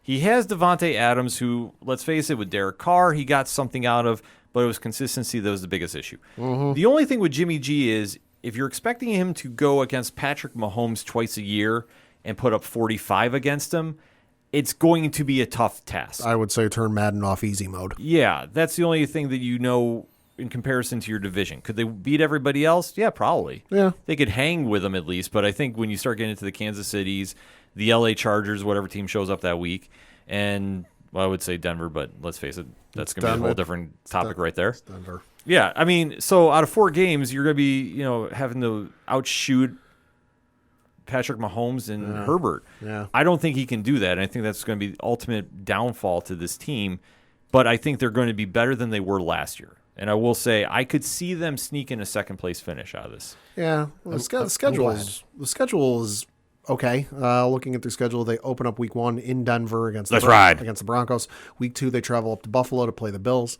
Week 3, they have their home opener against the Pittsburgh Steelers. Then they travel on the road to play the LA Chargers. Week 5, they play the Green Bay Packers on Monday night. Week 6, they stay at home and play the New England Patriots. Week 7, they travel on the road and play the Chicago Bears. Then they're on the road again the following week, playing the Detroit Lions in Week 8. Week 9, they stay at home to play the New York Giants. Week 10, they stay at home to play the New York Jets. Week 11, they travel on the road to play the Miami Dolphins. And then week 12, they are at home against the Kansas City Chiefs. Bye week in week 13. Week 14, they're at home against the Minnesota Vikings.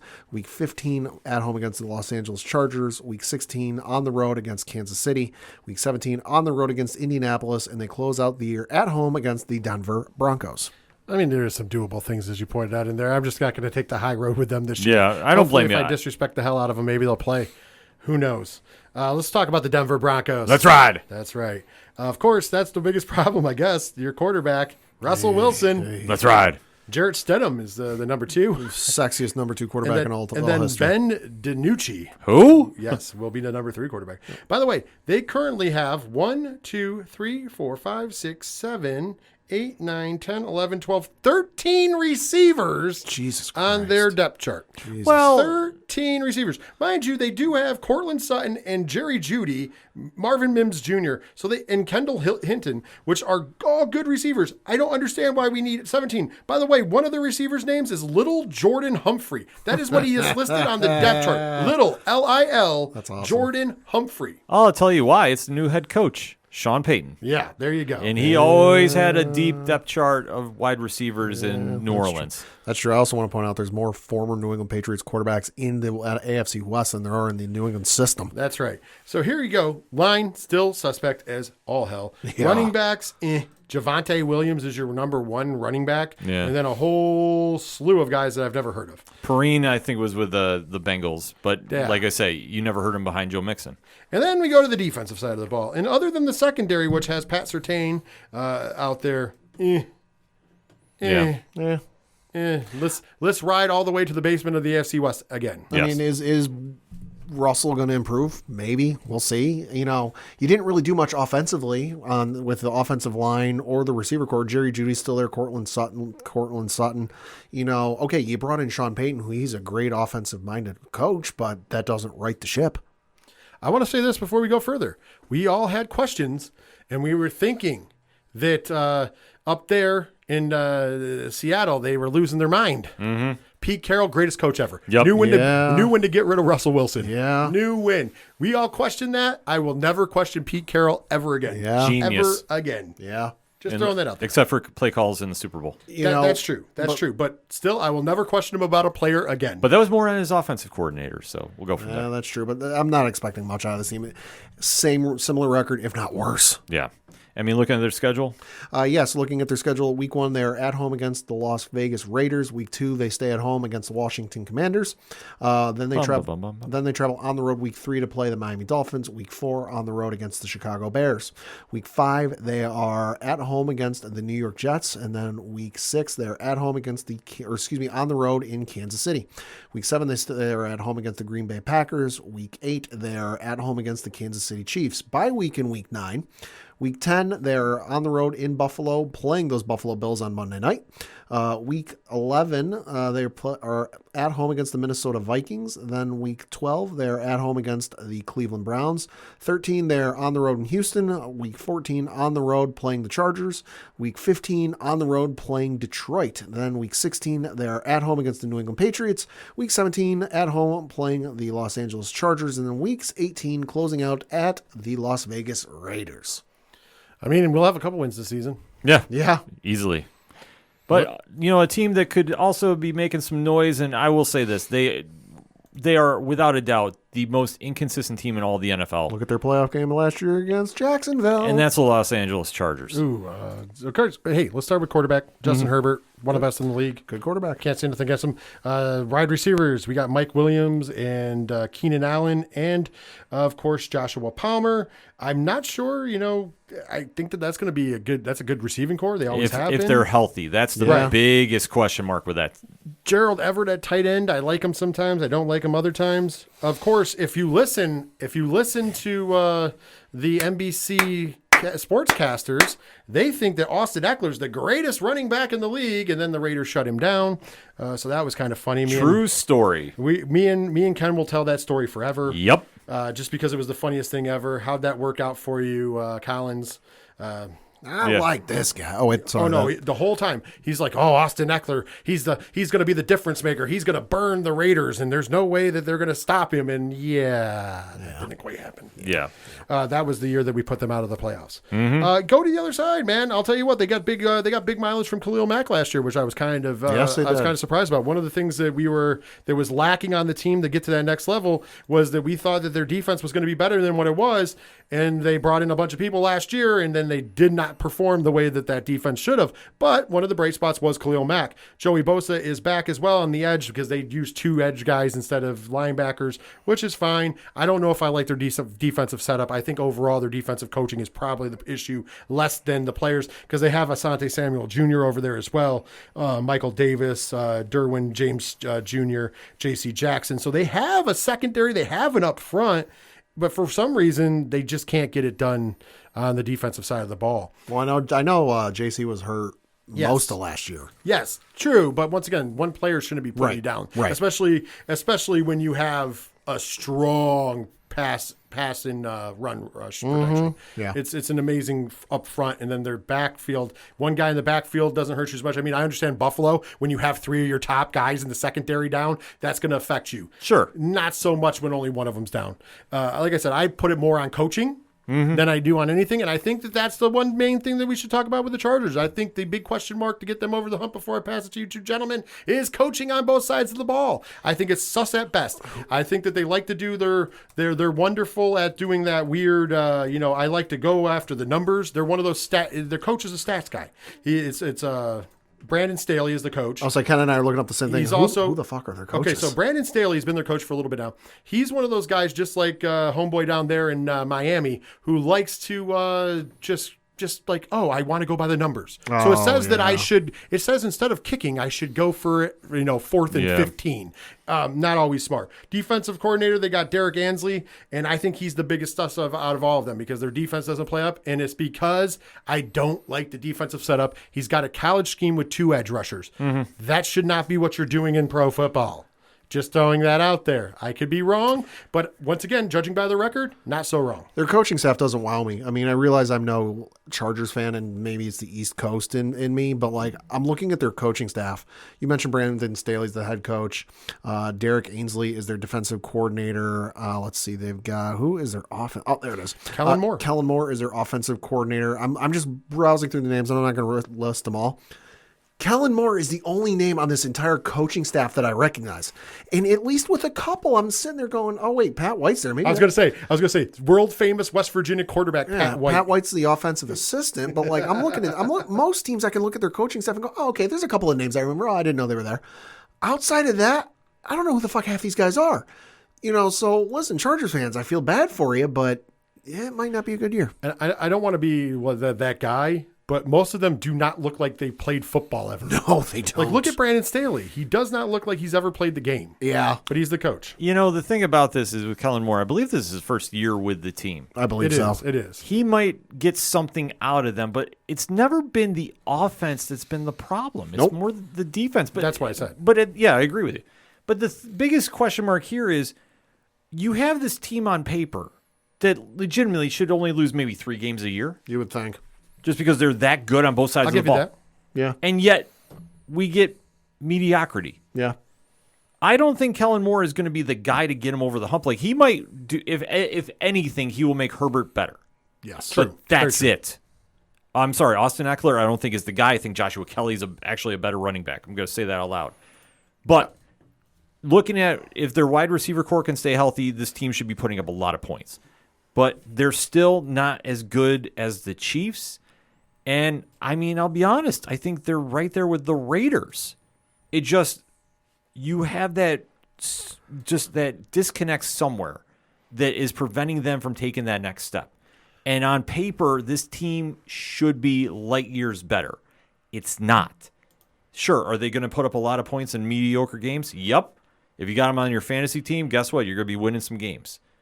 Other than that, in the real world, I'm sorry, like they're probably the 3rd best team in this division. Yeah, no, I mean, listen, I'm not expecting much out of these Chargers. Are they going to contend? Yeah, absolutely. I don't think they're going to not contend.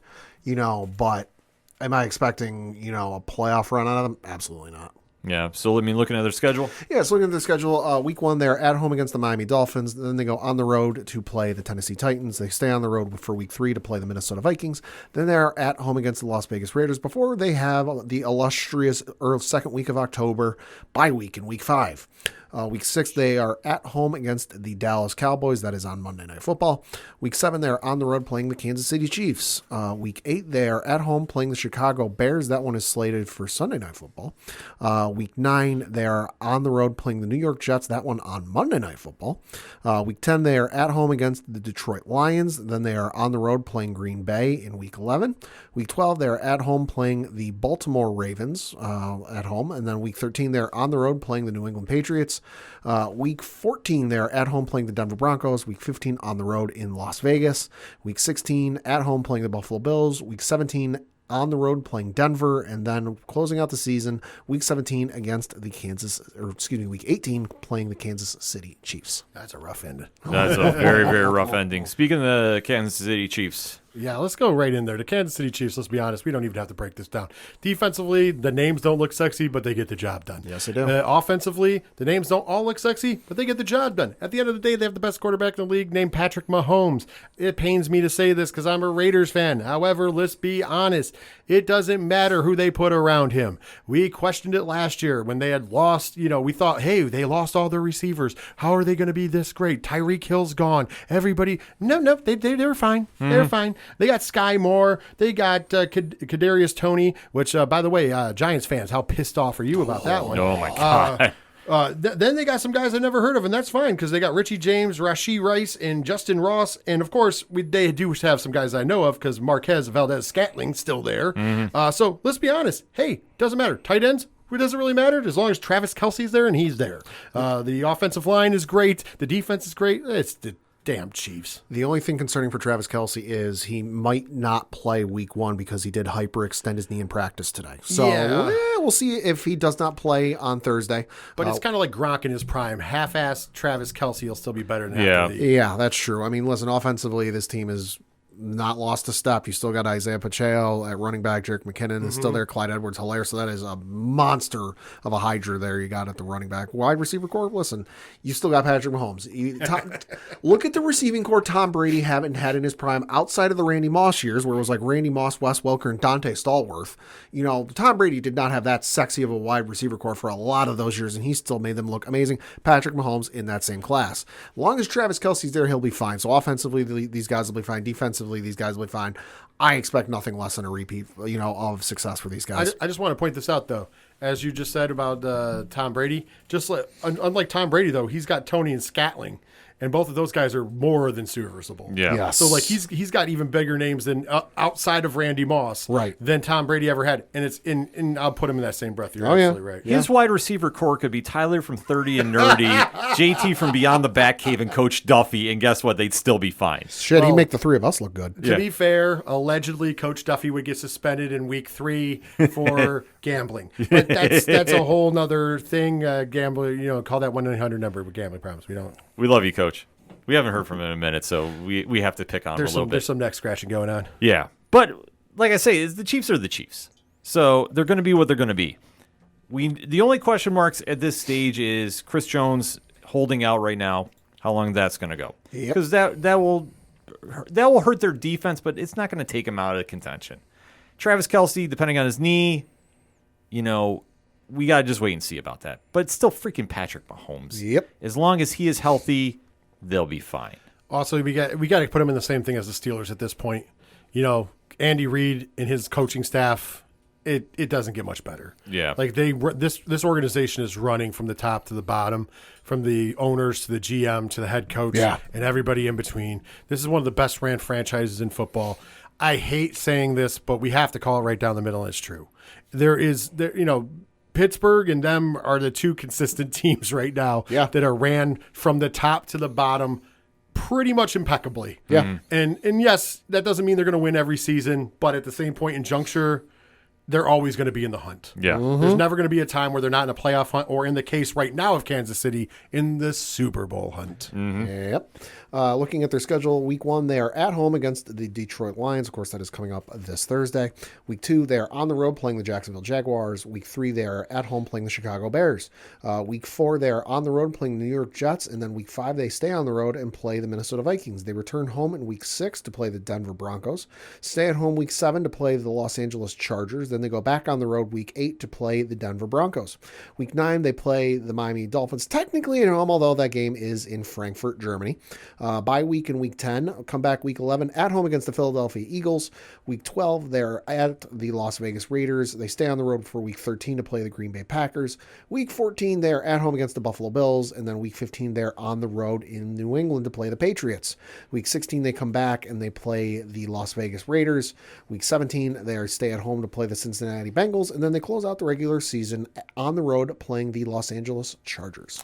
Well, I think it's suffice to say, as we're going to break down the AFC West, I think we know where we're all going. Kansas City is obviously the overall number 1. Yes. Yeah, KC is definitely going to win the division again. My number 2 spot is going to go to the Chargers. Raiders at 3, and the only reason the Raiders are at 3 is because the Broncos are the basement dweller, and I just don't see any hope for them. Yeah, no, I agree with Rich. This division from what it was last year, Chiefs, Chargers, Raiders, Broncos, isn't going to change much. Just the win totals are going to change a little bit. I think the Chiefs are going to – I don't think they'll necessarily win 14 games, but they'll come close, maybe 12, possibly 13. Chargers, I think they'll improve by about 1 game. I think they'll finish 11-6. Raiders, we'll see, and then Broncos, boy, you'll be lucky to get to 5, in my opinion. Chiefs, Raiders at 2, Chargers at 3, because I just don't have any faith in them. I'm sorry, they would be my Cleveland and the bottom dweller of this division, but Denver is still there. And Denver, I don't care. Sean Payton, he's a great coach, but can he recapture the magic with that team? I don't think so, especially in that division. He don't got Drew Brees. Exactly. Russell Wilson, I think, is checked out mentally from where he once was, and I don't think he's as hungry to get back to what he wants to do. I think he's in a good position for right now. So he has a legacy career. What he did in Seattle will always be a thing of lore. Yeah. So I mean, I think at this point he's just about riding. yeah. Mm-hmm.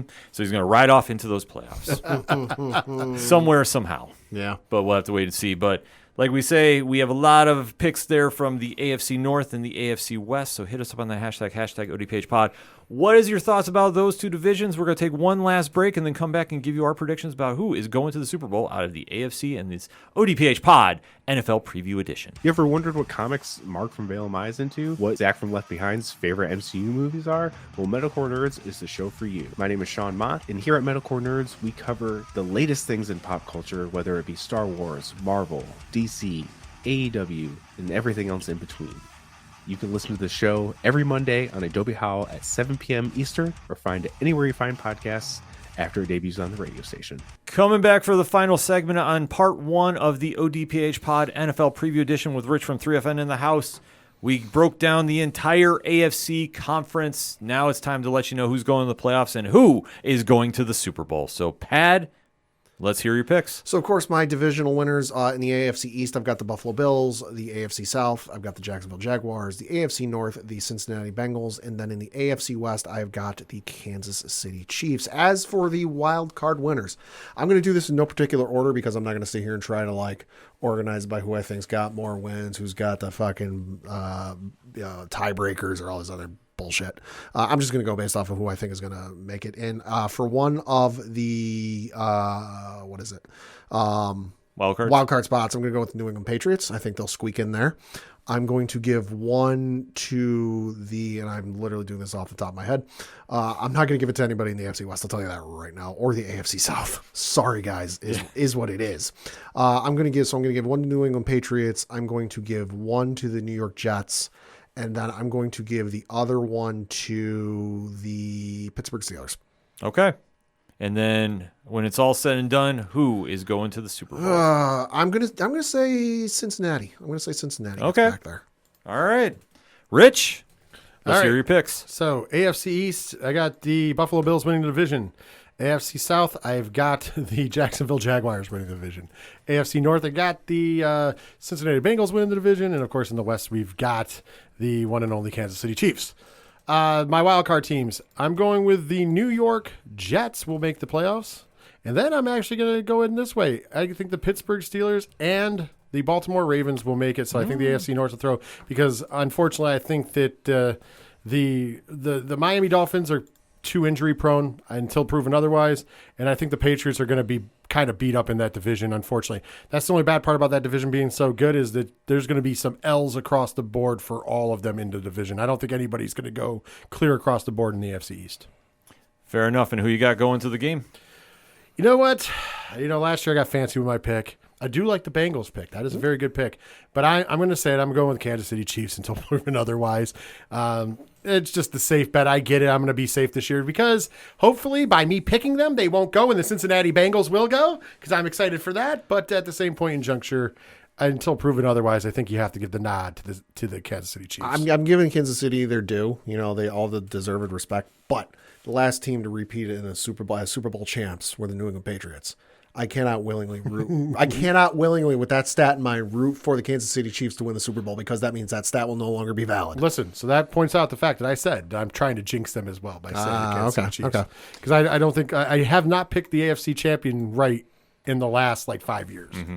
So therefore, I have, however, picked the NFC champion right pretty consistently. Yes, I was going to say. But the AFC, not so much. So hopefully this is the jinx, like the Madden curse. It's the curse of Rich. Kansas City Chiefs are going to the Super Bowl, and hopefully it pays off. So for me, I am taking the Bills, AFC East. My two wild cards coming out of there are the Jets and the Patriots. In the the AFC North, I'm taking the Bengals, and I am taking the Steelers with the other wild card position. And that leaves Jacksonville by default to win the South because somebody has to. by reasons. And then Kansas City in the West. I think the Raiders are going to be in that talk into the final weeks, but I think it's just going to fall apart. No offense. And that said, okay, I would love Buffalo to go, but I never jinxed my own team. I can't say Miami because of reasons and just Very good reasons. Yeah, very good reasons. Yeah. You didn't even pick them for the playoffs, so that could be another reason. I'm just breaking down. I'm just because you know what? I almost went with the playoff spot, but I don't know what we're gonna get out of Tua, and I'm just hoping he's healthy. Like, I know, honest to God, my Miami Dolphin hatred aside, I hope he's actually in a really good place physically when he's playing this year. You know what? Just I want to be different. I'm gonna take the Jets. Oh, jeez. Whoa, he's riding the jet wave. You know, because Jets, Jets. I can't root for Kansas City, even though I would jinx them, but I fear like that would work. Yeah. Like they would somehow get there. Yeah. And quite frankly, I'm just going to go because I would like to see Gary Vaynerchuk go to the Super Bowl. Okay. And just the amount of TikToks that would go there, because I think the winner is going to come out of the NFC. And that's why you're going to have to tune in tomorrow to hear my pick of who is going to win the Super Bowl. But before we get there, we got to say our goodbyes. Rich, as always, thank you for coming by the show. It's always a fun time. I love doing this show. Absolutely. To let the fine folks know where to find you and everything going on with 3FN. Oh, it's simple. Just go to 3fnpodcast.com. All the social media links are there, as well as the links to our TeePublic, the Patreon link, patreon.com/3fnpodcast for as little as $1 a month to get a ton of extra bonus content. On top of all of that, you can find links to the shows that we do, including 607 TWS, friends of the show like the ODPH. And then there's also the musical directory and sponsors of the show and all that stuff. So just check out 3fnpodcast.com. And of course, make sure that you are subscribed to the Nerd Initiative YouTube channel because, you want to see Ken M over there on Turn a Page every Tuesday night at 8 p.m. Eastern Standard Time. But also, if you're a wrestling fan, Wednesday, September 13th. And then they're fourth after every Wednesday, but starting on September 13th, 10 p.m. Eastern Standard Time, myself, Ken M, and other members of the Nerd Initiative Wrestling Dojo will be breaking down WWE and AEW news on Wrestling Night Live, 10 p.m. Eastern Standard Time every Wednesday, starting September 13th. So make sure you're following Nerd Initiative's YouTube channel to be a part of that, especially when we kick it off. Not this Wednesday, the week after, September 13th. You have a week to prepare, folks. Get familiar really quick. Pat, if everyone wants to find out what's going on with the ODPH, where do they go? ODPHpodcast.com. That's all we got for this edition, so make sure you stay tuned for the NFC preview edition that is dropping tomorrow. If you're subscribed, then you should be. So that being said, for Pat Awanje, Fuck the Astros. for Rich, Yeah. and my name is Ken M. Thank you as always for listening to the ODPH podcast, better known as the Ocho Duro Parlay Hour. We'll see you tomorrow, or we'll see you next time.